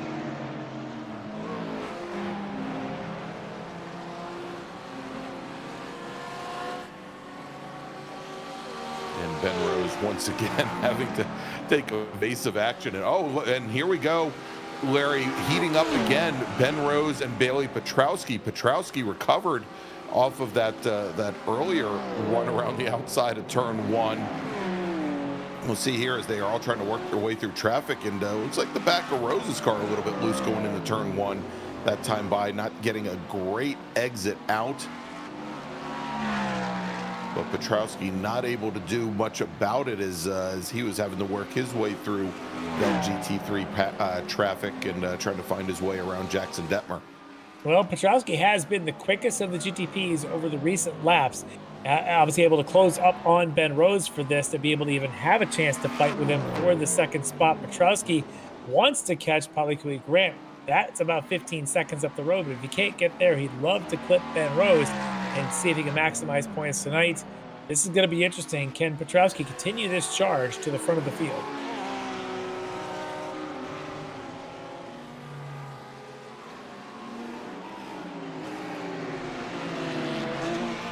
Also worth mentioning in the GT3 Pro, you can notice down the order, you got Mike Dam, you got Travis Schwenke a couple of minutes back.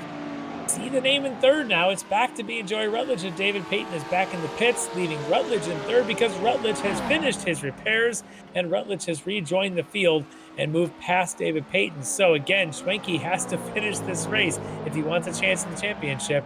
Rutledge is at least going to keep him honest. All right, Petrowski makes the pass on Ben Rose. Let's move him now up into second. All right, so what kind of pace does Bailey Petrowski have? Polycui Grant did just respond, a good 149 that he just turned. So his quickest of the race, a 148.5. So Grant's not leaving anything to chance here. Wants to make sure Petrowski's got no opportunities to catch him in the next 20 minutes. Petrowski's going to do everything he can to make a race out of this. Yeah, well, let's see what Petrowski does now that he's dispatched Rose. As that last time by, Grant was about 0.9 of a second faster than Petrowski. And that was Petrowski making his way around Rose, obviously a little bit slower, making a pass. let's see, like you said, if Petrovsky's got pace, now that he's got mostly clean air in front of him, did have to get past GT3 Am or Pro there getting out of turn 3.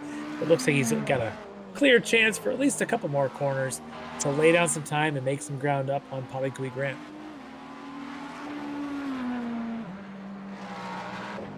Just a touch on the points there. We mentioned that Petrovsky comes into tonight in GTP standings in the second spot, and he comes in about 9 points down from Polycui Grant. Larry, and real quick, let's that's jump Ram in here. leader. That's your leader, Michael Brooks, as he goes off. And this is just before the kink. This was coming, and it looks like I'm trying to determine if he's got some damage there. Oh, it looks he like does. He does. Oh, that's heartbreaking. He led this race.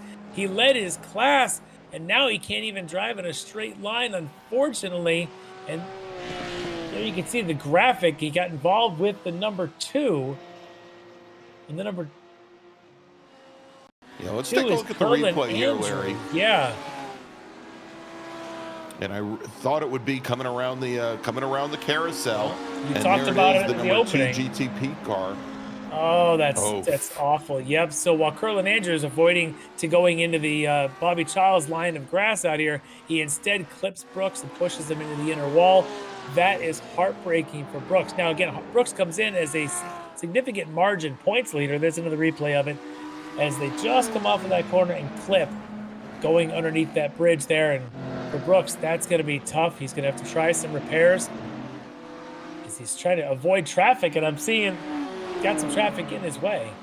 Yeah, and it's going to be somewhat difficult, Larry, for him to get all the way over driver's right to get to the pit lane.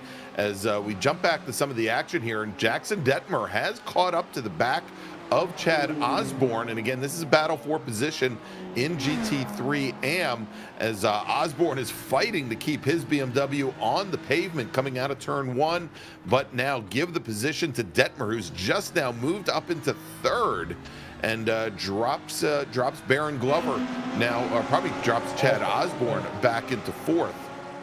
Yeah, I tell you what, Detmer has been on a charge the second half of this race, and it shows as he makes that move past Osborne. You mentioned a minute there about Baron Glover. He was in that battle with Jeff Jacobs. Aaron Beaver now has made it around Jacobs as well. So Beaver now to 6th. Jacob drops to 7th. Baron Glover to 5th as Michael Brooks is beginning to drop down the order from his damage that he's incurred.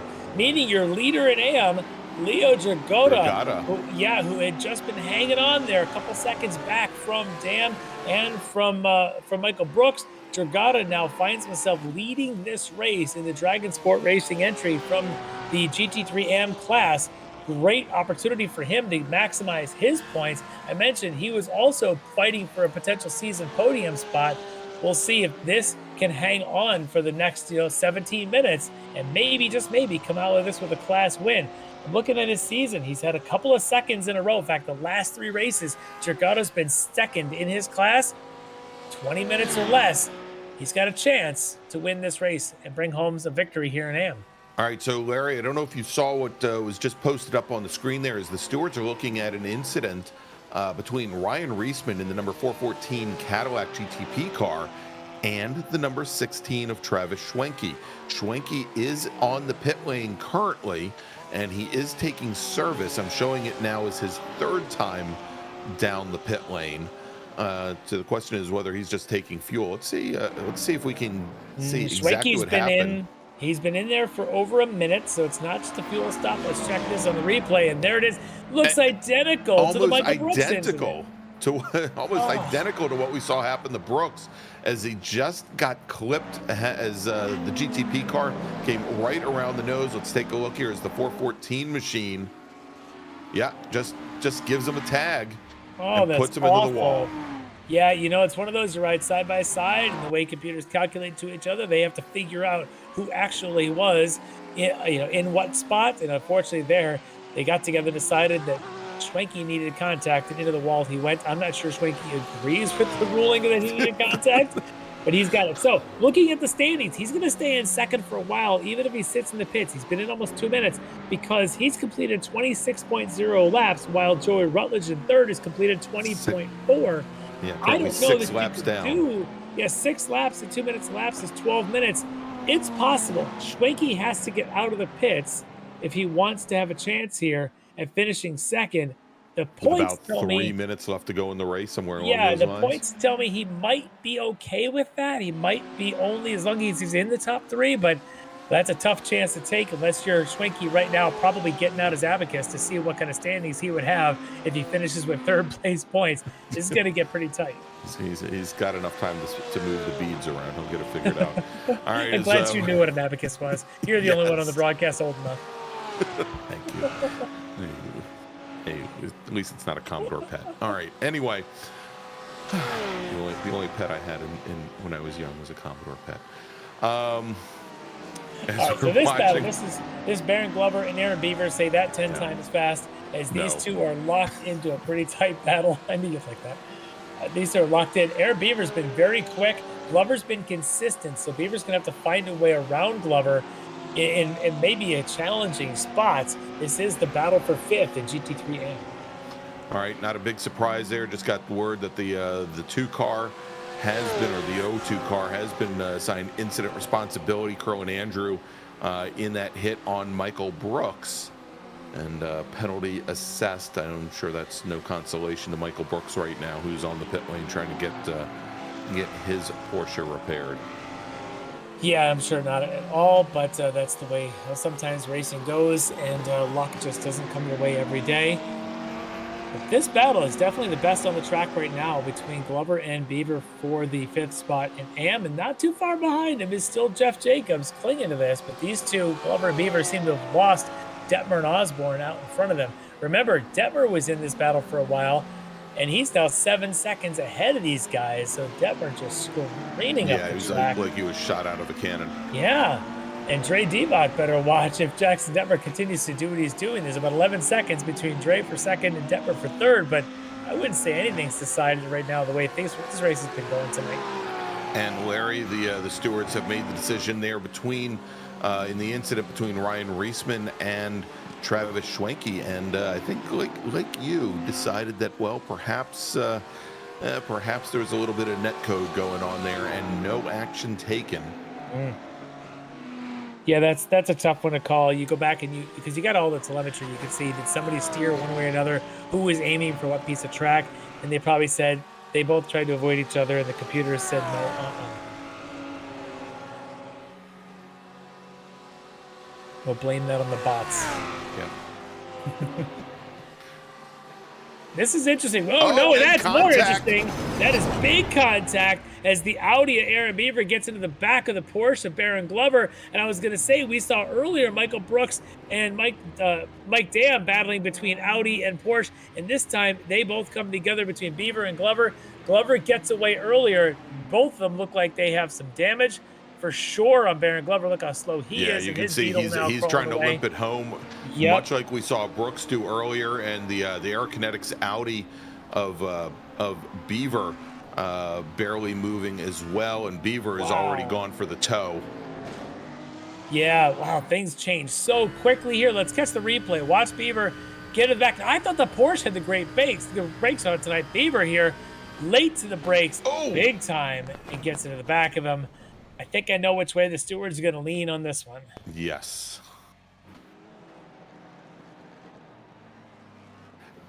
Yeah, and so Larry, one of the things that we were as we were watching that fight go on, what I believe it was actually Glover was actually blinking in and out quite a bit, and so one of the 2 cars there was having some internet connectivity issues. There, but we'll have to see how the stewards rule. But certainly the Audi there looked a little bit late on the brakes. Just a little bit. That is now going to move Dominic Angelicchio, who we haven't really talked about much tonight, Larry. It's going to move him up to 6th in AM, and Jeff Jacobs, who had given up a number of positions of late in the Lamborghini, it's going to move him now up into 5th. Yeah, he's just sticking around, and sometimes that's all it takes. Is that little battle that he had been in with some of those guys, with Beaver and with Glover. They now exit stage left, literally, as Jacobs now is into this spot. Of course, right behind him, there Chuck Labano, as we mentioned, a couple laps down, so not really racing for a position. For Jeff Jacobs, he's several seconds ahead of Angelicchio and behind Osborne. Just needs to get to the 10 minutes here, and he'll get himself a top 5.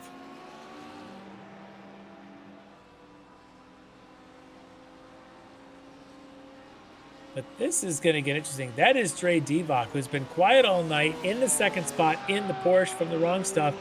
He's 20 seconds back from the other Porsche, Leo Dragota, only now 9 seconds in front of Jackson Detmer. Detmer, you can't see him in the shot. He's pretty far back, but Detmer has been closing and giving their last lap on by Divock's at 2:07.8. Yeah, Detmer at 2:06.7, the quickest car on the track right now, quicker than race leader Mike Dam. So Detmer on the move, 1 second a lap, unfortunately, with only probably 7 laps to go or 6 laps to go. May not be enough, but any misstep from Divock, and Detmer's going to be there. And Larry, the entire Brooks family has made their thoughts known in the chat. I'm not going to mention here what Tim or what Anna has said, but obviously not very happy with. I can say I agree with Anna. What happened with Michael Brooks earlier? I agree with Anna Brooks that this sucks. It does. It stinks that incidents happen, unfortunately, and he's definitely on the difficult side of that incident. We'll do the math. We'll see where it does in the point standings. Lucky for Mike Brooks, he did come in with a pretty good points margin. We'll see if he's got enough to hang on to that. He's trying to win the championships in the GT3 Cam. We'll see him right there. He's back out on track. Yeah, that's good. So he's right now back in 14th. He is running here at the out there, coming down through turn 1, but not the position he wanted to be in or the speed he showed tonight. I can tell you, he showed enough speed tonight that, hey, maybe he ought to go to Pro Clash for the next season because he's got some serious pace. Well, I think we said that at Watkins Glen also. Yes. Yeah. No, Michael's definitely got the chops here to run with the front of any field. Unfortunately tonight, not going to get the result that he wanted, but they'll do the math. We'll see where the points end up. Like I mentioned, Dre Divock comes into this tonight in second in the points, but he's 17 points down with, I don't know what his next drop would be. We'll let the math guys and the points keepers decide on that. Right now, Divock in second, potentially getting challenged by Detmer. Dragota is the one leading this thing in the M category. So still some calculations to be done. Michael Brooks not out of this yet. And as if to just prove that he's still out on track and circulating, because I don't think we've seen him, Larry, since lap number 3.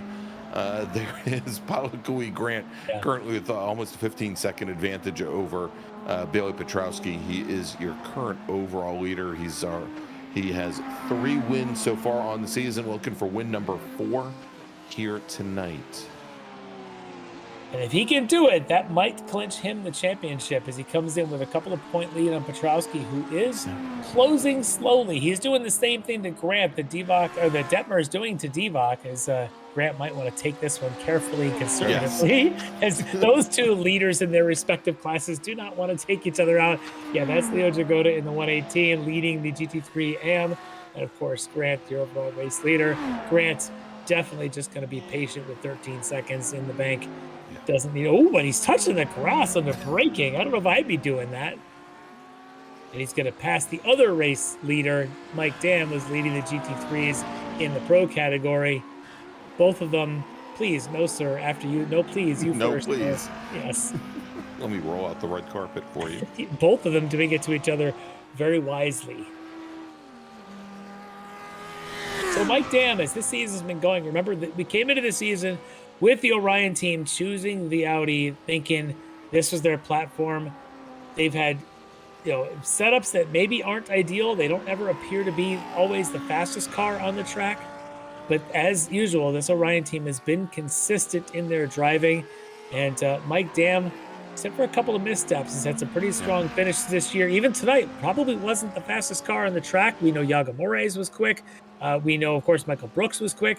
But Dam seems to stay in this thing, and now with just about 6 minutes to go, he just needs to get to the end. He's 4 laps up, in fact, already on his teammate Schwenke, so not much can knock Mike Dam out of a win here in the GT3 Pro, but an overall GT3 win tonight is what he wants, and he's about 5 minutes and 20 seconds away or so from seeing a checkered flag and getting that victory.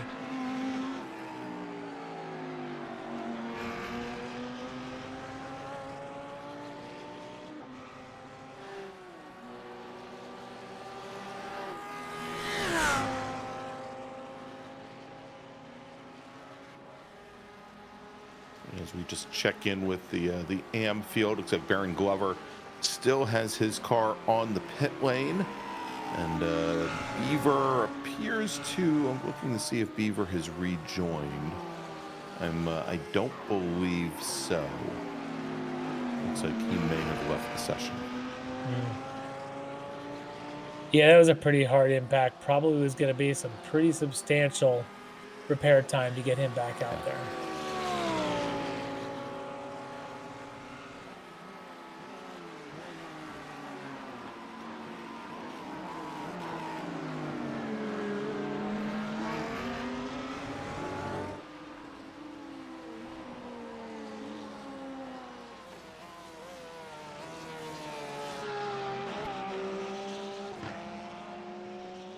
As Michael Brooks, who was our former leader in GT3 AM, now works his way up to 12, having unlapped himself from Baron Glover. So dropped Glover down into 13, where he stands on the pit lane. And then Chuck Labano, who is still out and I think still sitting on track right behind Jeff Jacobs, is Jacobs' personal camera car, and is sitting down in a little bit further back in the pack there, a couple laps further back in I think 13th currently. Probably 14th. And Jeff Jacobs here, of course, one of the admins for the league, works hard behind the scenes to help set this thing up. One of the rules makers, one of the setup, obviously working with the partners to help keep the partners alive here and you know, keep getting them the exposure that they want, of course, the Buttkickers and the like. So it's good for Ricmotech, it's good for Buttkicker, it's good for them because of people like Jeff Jacobs, who continues to make sure that everybody stays happy and puts on a fantastic league that you and I get to call every Monday night. Every Monday night. And, you know, Larry, I was going to mention it when we run down the upcoming events at the end of tonight's broadcast, but season number 8, it's right around the corner, right at the end of the month. I think it's going to be Monday, August 28th is going to be round 1, and as we do almost every single season, going to be opening things up at the Mecca of American road racing, Daytona International Speedway. So join us Monday night, August 28th, 8 p.m. Eastern for that. Can't wait for that. That'll be super exciting. Another season of this World Challenge is always good. This has been a great series, a lot of great participation, and the driving level is just second to none.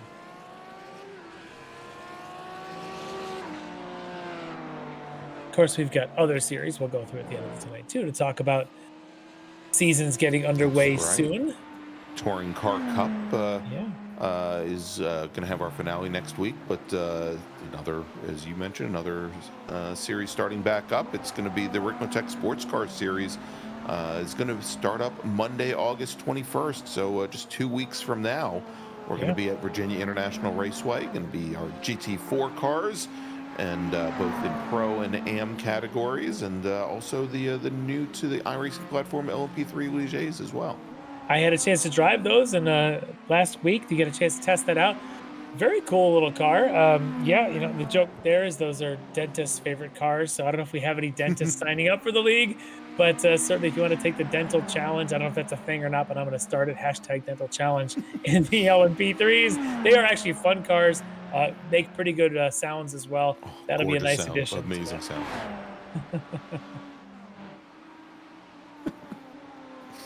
Petrowski now closing in a little bit, but probably a little too late there at 13 seconds down from Publicly Grant. Bailey doing everything he can to hang on. We've watched him touch grass in many places tonight, but yet keep it together, keep pulling ahead, keep doing his thing. A little blink there from Bailey. just as you said that, he went to the Shadow Realm for a moment. But Grant tonight able to get out to the early lead and not have to worry about too much as the white flag in the air. Thanks, Barney.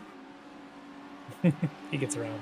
Oh, no. Oh. That's the wide line there for race leader Grant. straighten the wheel, the track comes right back to you. I guess better than taking out a couple GT3 cars on the last lap, Larry. I did just hear the driver-to-driver audio of Russ Ruddock go, sorry, and then I heard Grant say, it's okay. So some calm, some apologies. You know, no harm, no foul. It's fine. Whew. Almost like harm, the last no lap foul. scare. As Grant works his way on the final lap here, probably the most excitement he's had for the last 70 minutes or so, Larry. Yeah, that'll wake you up.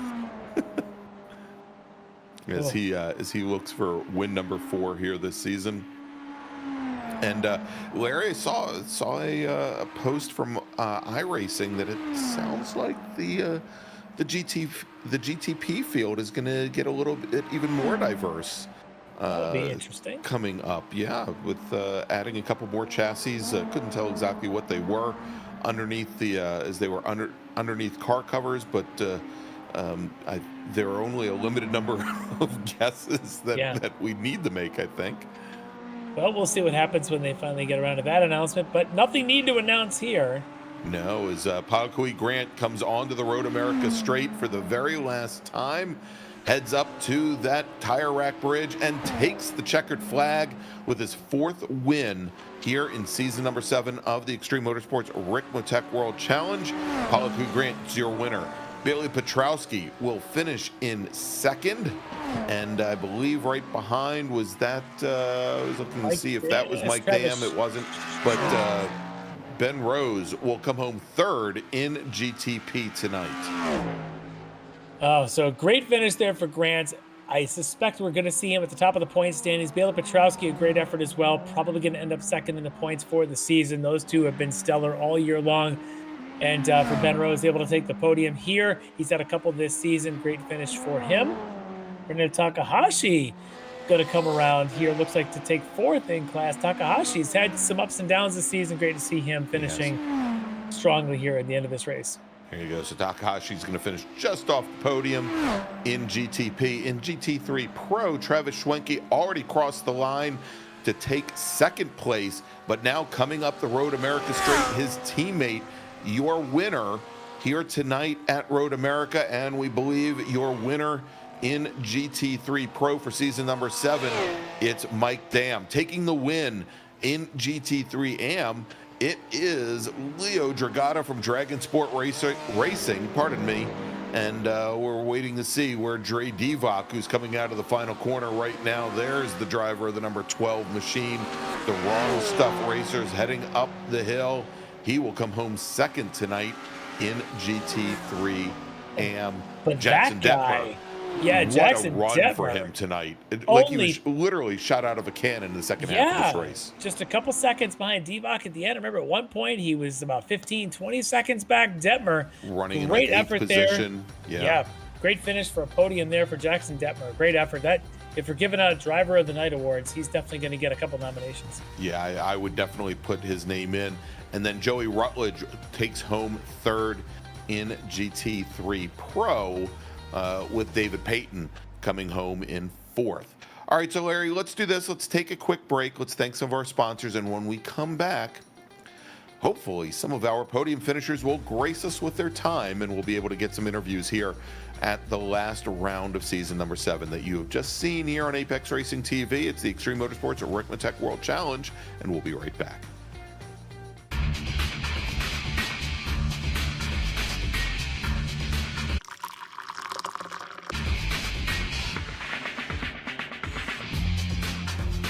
Allow Extreme Scoring to do the work for you. Ricmotech, high-performance sim racing equipment. Whether you're just looking to have fun, train for race day, or become a serious esports competitor, Ricmotech has you covered. Hundreds of name-brand parts. Support from experts that love sim racing. Trusted by the pros. There's only one place to go, Ricmotech.com.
The search is over.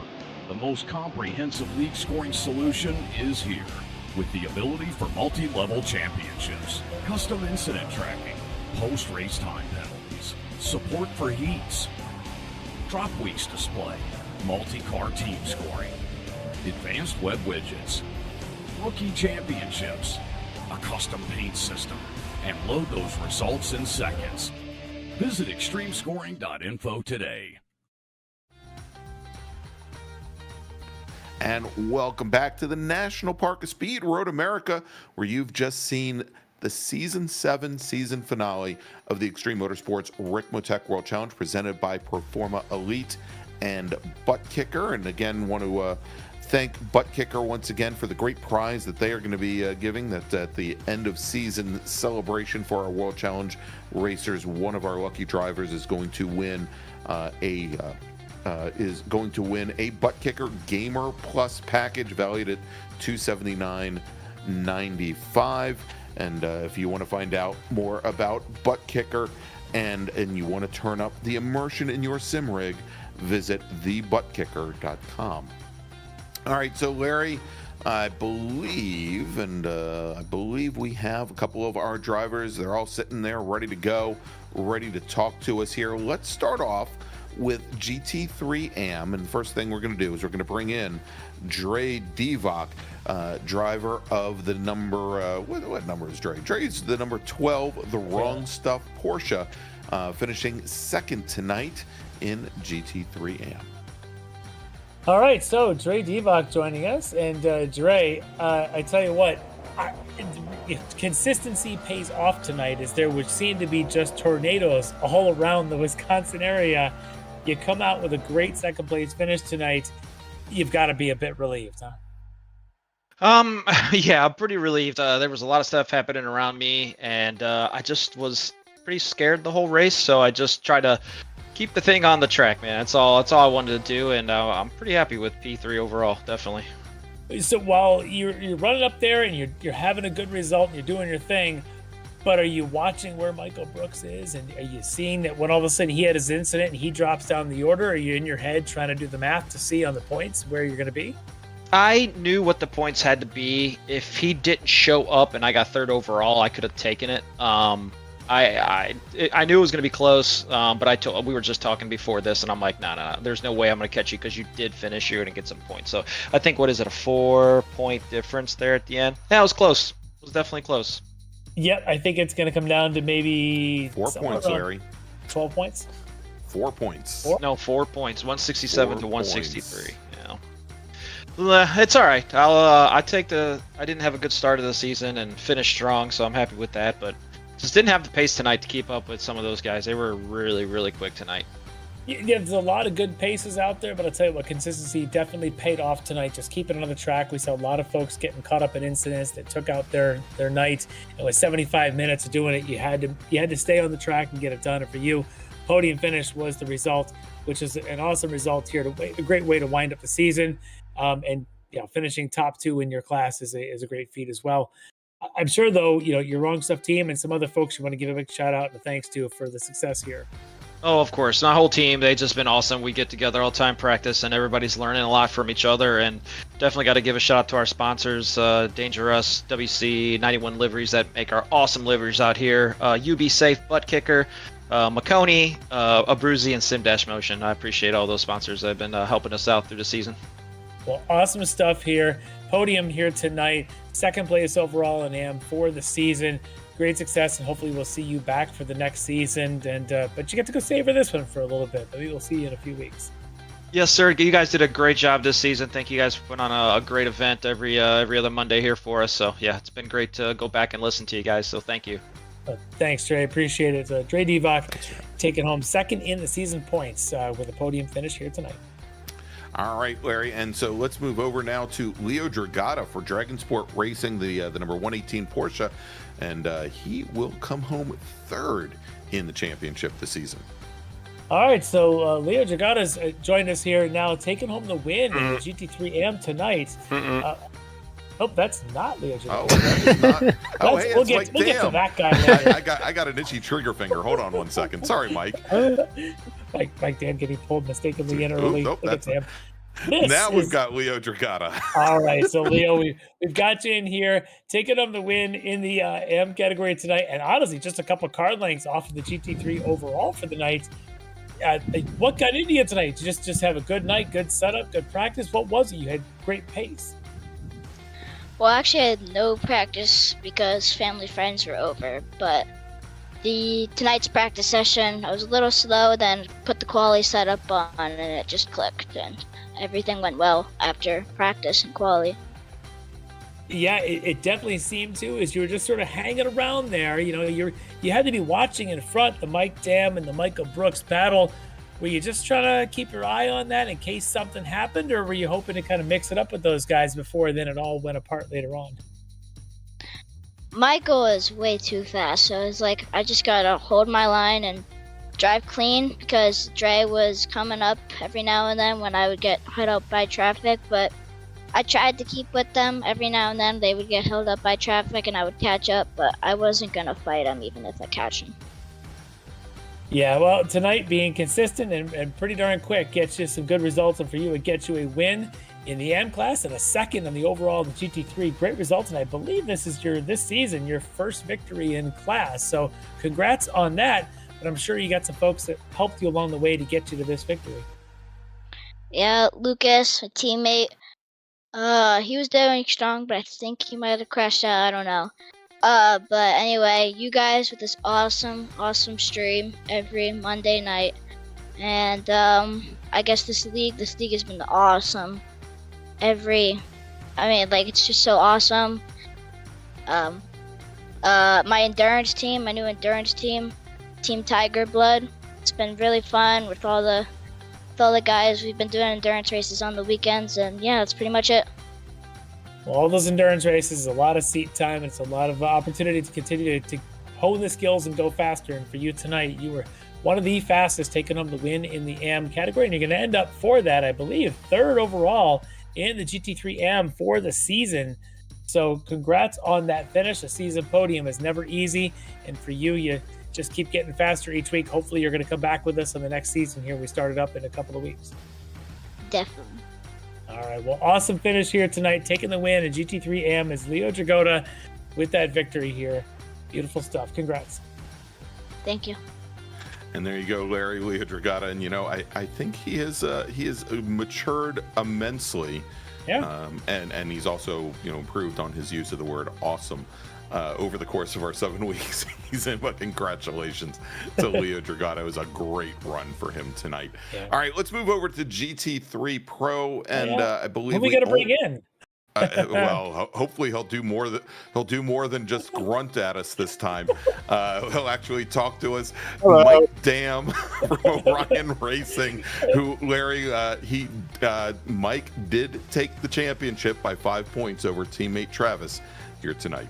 All right, so Mike Dam, appreciate you recognizing our mistake earlier and subtly letting us know. But let's get back. I should have let you wait and just suffer. So you would have spoken. I should have tried to. If you could have raised your voice like 6 octaves. Yeah, I should have tried to do an impression of Leo. Yeah, that would have been awfully fun. But we're here to talk about the last 75 minutes of race competition, where you had a heck of a battle going with Michael Brooks, the AM leader for a lot part of that race, and you were right in this thing. The two of you just were laying down laps and just going at it. At that point, I know you're watching the carnage behind you, and you got to know that at least somehow, some way, the points things were going to work themselves out. But how much are you letting that get into your mind while you're just trying to race with Michael Brooks? Yeah, honestly, I didn't think I had a chance at the championship after last week, and just the way the pro race went, like I think after lap 2, the 10 cars behind me were all amateurs. So I knew it was going to be a good race with Brooks, and he had a quick car here tonight, and it's a shame he got taken out there at the end, but mostly a shame for him because we weren't battling with points, right? But it was an awesome race by him. Yeah, he showed some great speed. A couple times we'd watch and he looked strong under braking a couple of times, to put it nicely. He had opportunities to get by you, but your Audi, your setup seems to be very good on corner exit. Is that a Travis Schwenke setup for you? We did a lot of work on the setup, yeah. We did mostly a lot of work just to bring the wing down. This car is very sketchy with lower wing, and so we worked a lot just to get the top end so we could battle with the Porsches down the straights. But no, it's I can't be more happy with the setup. The only place I think I was lacking was carousel, and he was just destroying me through there. It was looking up to be an awesome finish. I was putting it all out there trying to get back to him at the end there. Yeah, it was a ton of fun to watch. You guys just were on another level, it seemed, with pace tonight. And a little sad how his race ended. We're going to talk to him in a couple of minutes about his season. But for you, like you said, at the end of last round a couple of weeks ago, you thought maybe your shot was gone with Moraes and, of course, Travis sitting there in front of you. But that first lap, the two of them tangle, and then Travis has more issues. And then, of course, Yago's got issues. And things just start going your way. And you end up winning the championship here by just a couple of points over Travis and Yago in third. It's a pretty amazing season. You do end up with a lot of wins here, but boy, it was close between the three of you guys tonight and this whole season. Absolutely, yeah. It just teaches you always keep your head down. Yeah, you never know what could happen, right? So yeah, super happy with the win. Yeah, for sure. But I'm sure, I know you guys, you mentioned Travis, you mentioned your teammates there a lot. You don't do this alone. I'm sure you want to mention and give them a big thanks. Absolutely, yeah. Travis Schwenke, he does the grunt work on the setups. They're awesome. I give him feedback and I tweak them, but he mostly does them. So big shout out to him. Shout out to Rob. He kind of had an unlucky season there. His power went out tonight. So yeah, just teammates are awesome. So thanks to you guys for doing this season after season. Thanks to Frank at Ricmotech for sponsoring every season as well. And just the guys who put this on, Kevin and Jeff, the admins, Bobby. It's a lot of fun. So thanks. Well, it is a lot of fun to call and watch. And as much fun as it is for you guys to drive, we enjoy watching it, and hope the folks at home do as well. You guys put on a pretty good show. And tonight you earned the victory, hard-earned victory, and the very hard-earned championship here tonight in GT3 Pro. Mike Dam, congrats. Thanks, guys. Have a good night. All right, there you go, everybody. Mike Dam from Orion Racing, your Season 7 GT3 Pro champion. Let's do this, Larry. He's sitting in the green room right now, and I think you mentioned that we had him here. Let's bring in Michael Brooks. Michael didn't have probably the race that he wanted to tonight, but he comes away with the GT3 AM Season 7 championship. So let's bring in the Wrong Stuff driver now. Michael Brooks, and hopefully you've had a chance to cool off. You had a fantastic drive for about 55 minutes tonight, and unfortunately just got tangled up with one of the GTP cars and takes you out. Awful way to end it. But, if you want a bit of a consolation here for it, you're going to end up winning the championship in GT3 AM because you've been so fast, so consistent all season long. Tonight, you were on pace to win this whole thing. We just got done talking to Mike Dam, and he knew it was going to be a dogfight right down to the end. You had awesome pace tonight. Unbelievable. You got to feel great about that pace. To be in this fight with someone like Mike Dam, it's got to make you feel good. Oh, yeah, definitely. I mean, I was just at Road America watching the IMSA race just yesterday, so call it home field advantage. But yeah, I put a lot of practice in the week before and then just today. And no, I had the pace to win it. Knew it was going to come down to the end, but yeah, just that unfortunate incident on the outside of the carousel. But yeah, I mean, the championship, it feels really good. I mean, not the way I would have wanted to end it, but yeah, still sweet. Yep, and it is always, looking back for sure, you can sip the champagne, go, well, the last race didn't go my way, but all the other ones went pretty well for you as you had those couple wins earlier in the season to carry you on through. And and clinch it by just a couple of points over your teammate Dre Devox. So with the wrong stuff sweeping the top 2 in AM for the season, that's a great result for you guys. Hopefully we'll see you again for the next season, and maybe we'll even see you with the red wing end plates and mirrors, as you've got pace to run pro if you want it, I'm sure. But you can savor here the win in the GT3 AM. But I'm sure, as I mentioned, you got a teammate there on the finished podium in the season with you. You got some pretty good teammates. You probably want to give them a little shout out. Oh yeah, absolutely. Shout out to Robert Schwankler. I mean, he wasn't able to compete in it recently, but big shout out to Dre. I mean, if I didn't get those last points, he definitely deserved that win. I mean, shout out to all the TWS guys, Joey Rutledge, and everyone. I mean, they've been a huge help.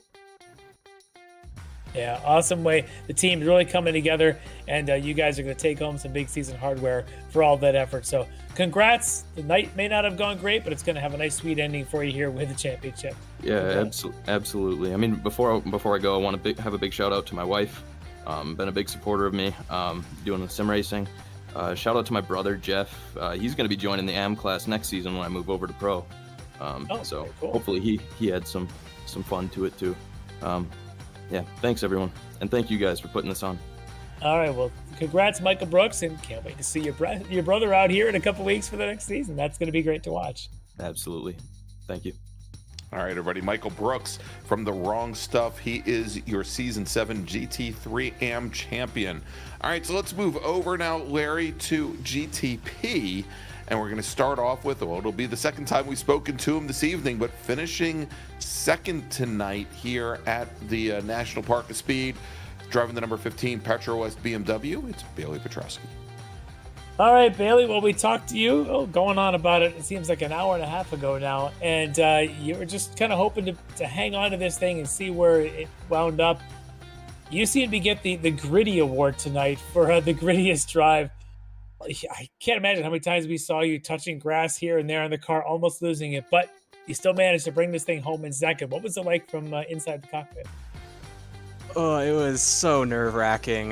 That was a long race. It was so much fun. Probably the most hectic race that I've had all season. Since the first race, I was kind of stuck in traffic and that far back. But yeah, that was insane. There was one moment, I watched the replay, I got probably less than inches away from the wall. My stomach dropped so much. I don't know if you caught it on the broadcast, but it was coming so out of close turn to the one, wall. going down to turn three. Yes, we caught it. yes, that one. Yep, I feel like I'm pretty lucky to finish the race after that one. That you normally don't make it out of that, so. Yeah, you danced with the devil a few times and managed to keep the thing shiny side up somehow, some way, and then managed to have enough pace to catch up and pass Ben Rose there. At the last stages of the race. I think at the end you might have been the quickest thing running in the last number of laps. Unbelievable pace. I guess you just found you needed to get up there and needed to lock this thing in, huh? Yeah, I think it was just me being around traffic, me being stuck behind cars for the first half of the race, and getting really unlucky with traffic. I feel like that's the trend for me. I get really unlucky with traffic for the first half, and then the last half I get so lucky with it and almost hit it perfectly, and then I just can get in the rhythm and my pace becomes, well, what it was. Yeah, so you can vote for the admins next season to have a bunch of 90-minute races, because that might be the format you like the most. Just get to the end of a long race. But tonight you get the second place finish, and for the season, a second place overall, just a couple of points behind Polyquid Grant. It's got to be a pretty good feeling for you to come into this as your first season with us and getting up there in the podium on the overall. It's got to mean a lot to you. Yeah, absolutely. I came into the season expecting to be towards the back, and after the first race, putting in all the quickest times and practice sessions and then maintaining that was it's such a good feeling. So yeah, it's been so much fun taking part of this, and I plan on continuing to do this for as long as I can, because this is just so much fun. I just love doing this. Yeah, it's a ton of fun to watch. But I'm sure you got some from friends, family, and teammates to maybe help you get here. Yeah, absolutely. I want to thank all of my family. I want to thank all my friends, all the sponsors for making the series possible. And I want to thank Grant for putting up such a good fight through this series and being able to put up a good fight with us and fight for the championship. It was so much fun. Yeah, it was a great battle right down to the end of the last round, and I can't wait in a couple of weeks. Maybe we fire this back up and you guys can start back at square one and do it all over again. I hope so. I believe Grant's not going to be in the next season, so we'll see what happens. All right. Anything can happen at that point. Yeah, well, we're probably going to talk to him in a minute. I'll make my case. I'll see if I can convince him. Sounds good. Thank you so much. All right, so Bailey Petrosky, awesome job tonight. Second place tonight and second for the championship. All right, there you go. There's Bailey Petrosky. Let's move over now to Palakui Grant. And Larry, I do remember Palakui mentioning, I think at the last round, that he was going to be moving, if I remember correctly, and may not be able to drive with us next season. But let's bring him in. Palakui Grant, driver of the number 71 D2D E-Racing BMW and your new Season 7 GTP champion. Yeah, well, Palakui, you just heard Greg say it, the Season 7 champion in GTP, and if this is your last race with us for a while, it's a great way to go out with a victory, but I'm going to make my case that you got to find a way to get back in here, because there's a lot of folks that want to take their shots at you, but now you can celebrate for this victory and for this championship. How are you feeling? I was very emotional. I was telling the guys that after I crossed the finish line, I think I was crying for a good 30 to 45 seconds. If you watch my stream, it's a combination of screaming that I finally did it and tears, but I'm just, it's absolutely elating to finally, after all of the hard work, all the hard fought battles, all the very near misses this race, it came out, I came out on top, and I finally have a title to my name. It's an amazing feeling. Yeah, unbelievable to watch the whole season, the ups, the downs, the battle with Bailey and the rest of the GTP class. And we know, because we call your other races, of course, in the other series, how you've been ups and downs in there as well. So for sure, a bit of a roller coaster. But for tonight, from our perspective, it looked like once you got that lead, you locked in, got in a rhythm, and were able to continue to pull away and win this race. And so you kind of had to know as you get into the last stages of it, this is coming, and all you got. Do you get nervous? Do you get that sort of like every corner starts to feel a little bit like you feel the car twitching at every moment? So coming in to, I think, the second to the last lap, that's when it really set in that this is it. The end of the tunnel is in sight. All of the hard work, all of the dedication that you put in, and all of the racecraft that you have to display finally culminates into crossing that line for the last time. And I can tell you this, that last lap, I could feel my heart beating out of my chest. It was every single corner, just keep your eyes on the ball, take it one apex at a time, one corner at a time, and count it down until you finally reach that last right-hander and pull up over the hill to finally take the championship. But yes, absolute, gut-moving stuff, but you just have to keep your focus. And at that point, That's all I could do. I don't think I was capable of doing anything else at that moment. The way you describe it is perfect. Hopefully the audience can feel that emotion and feel the pressure that you're feeling in those last couple laps, because it does, and I think you've described it perfectly. And now you can have the relief. You can sit back and say you did it, you accomplished it, you won a championship here in this series. Never an easy task. And what it means is you got to come back. I don't want to hear this that you're not going to come back for a while, because you got to come back, got to defend, and let the others take their shots at you. This was too much fun. I'm not going to do the one and done here. You will see me again. It's just gotta move first, gotta secure, my life out in Michigan. Sim racing is great and it's amazing. It's a beautiful feeling, and it's great to be out here with all the guys. But, gotta do and take care of your life first, then you race. And as long as you have that straight, you're doing well. Well, we'll miss you for a little while, but when you do get back in here, maybe in a couple of months or so, we'll be looking forward to it. We know you'll be charging to the front as always. But right now, you can celebrate a championship in GTP. I'm sure you got some folks you want to thank and give a shout out to, because nobody does this alone. First and foremost, I dedicate this championship to Electricat and Matt. a good friend of mine that passed away in 2020 that got me into sim racing to begin with. This one is for you. I did it, Matt, and I'm so happy that I finally got one for you. Papa and Tutu, grandparents, I love you so much. Thank you for sticking with me and all my brothers, Kalanakoa, Kaviiki, Kavehi, all of you. And I want to see those bowling averages go up now. D2D E-Racing, thank you very much for giving me this opportunity. And, you know, I will be back again with you guys as the team, but it's been an absolute run with you guys. Bobby, you made it to the halfway point. We will get you to the end. I promise this for you. We will get you to the end. And then, of course, finally, Sakurai, my guy, the one I'm moving with. I love you, buddy. I can't wait to see you next week. We're going to be together, and I can't wait. And, of course, my last thanks goes out to you guys in the broadcasting booth. As I say over and over, every time we take the track, you guys always provide a great broadcast for us to watch, always giving us the drama, and it entertains to no end. I really appreciate it. This championship wouldn't mean as much without you guys. I would just say that. Wow. So I really, from the bottom of my heart, thank you. Thank you very much.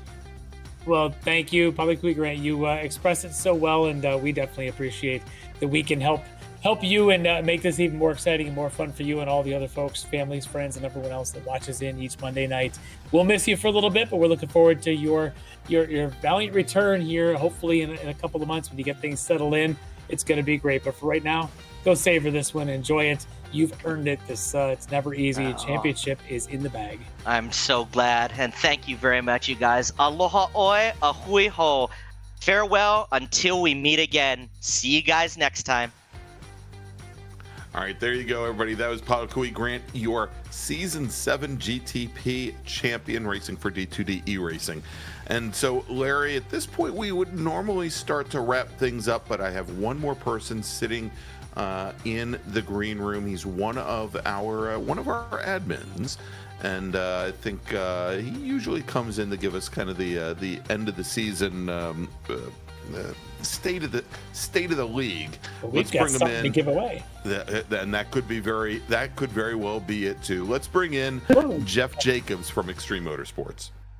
Hey, Jeff, guys, how are you doing? We're great. That was a great race to watch. A lot of fun. Amazing. We've got some winners that are just emotion filled. It's awesome to see to be able to see them winning the championships. But I know we're not quite done yet. We got one more thing to do, don't we?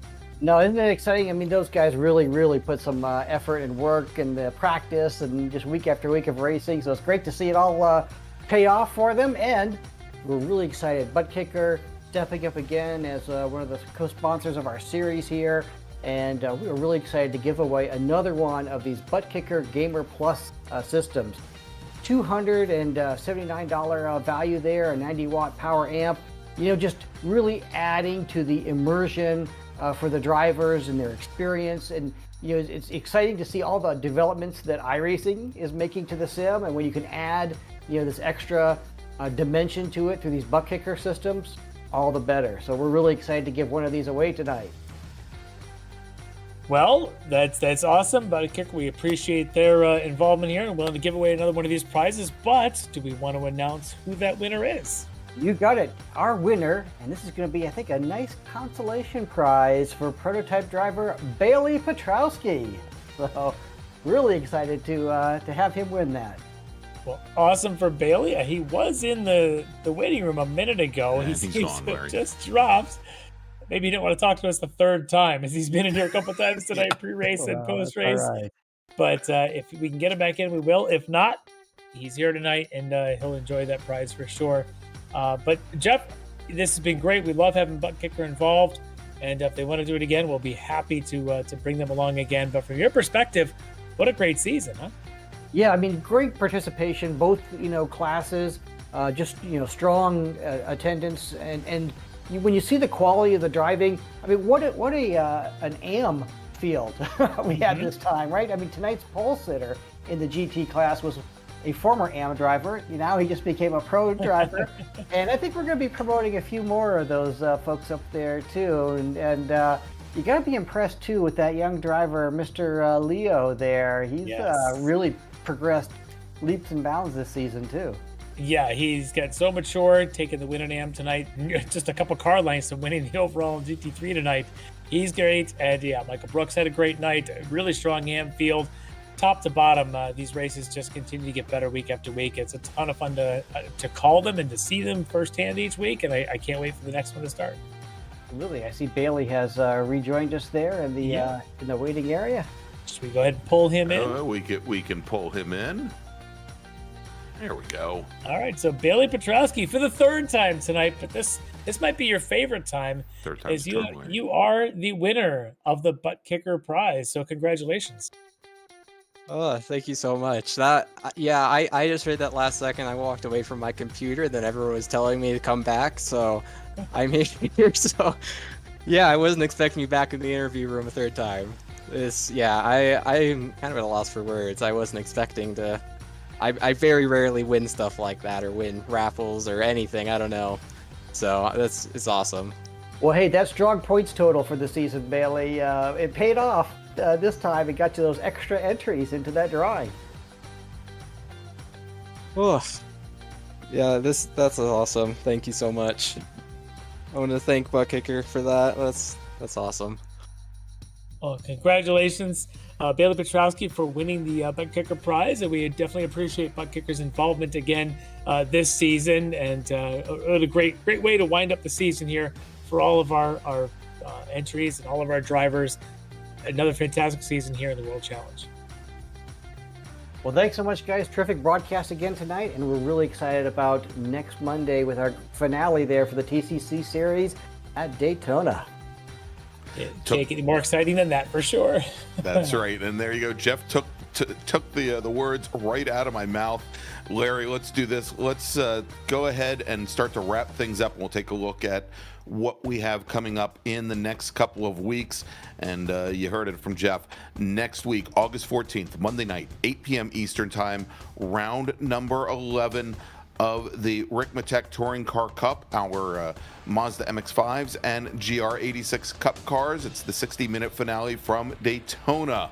And then in 2 weeks, it is the return of the Ricmotech Sports Car Series, 60-minute race for our GT4 and LMP3, or dentists, LMP3 racers, or the dentists. It's going to be at Virginia International Raceway, round 1 of 8. And then in 3 weeks, August 28th, it is season number 8 of the Extreme Motorsports Ricmotech World Challenge, and we're going to be opening up our 8-round season at the Mecca of American road racing, Daytona International Speedway. And so, Larry, as we get to the end of the season here, obviously we want to thank people like Jeff Jacobs, like Kevin Ford, the great folks from Extreme Motorsports that make our job so easy. And of course, we've got Kevin Ford, not Kevin Ford. I already mentioned Kevin Ford.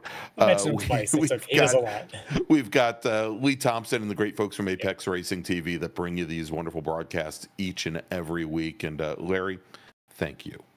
Thank you, Greg. I love doing these, and maybe they'll let us do it again. Hopefully, if they don't, well, you'll have somebody new next week. So for Larry Lefty McLeod, for Lee Thompson, I'm Greg Ginsburg, and maybe or maybe not, we'll see you next Monday night for the season finale of the Extreme Motorsports Touring Car Cup. Have a great week, everybody. Ricmotech, high-performance sim racing equipment. There's only one place to go, ricmotech.com.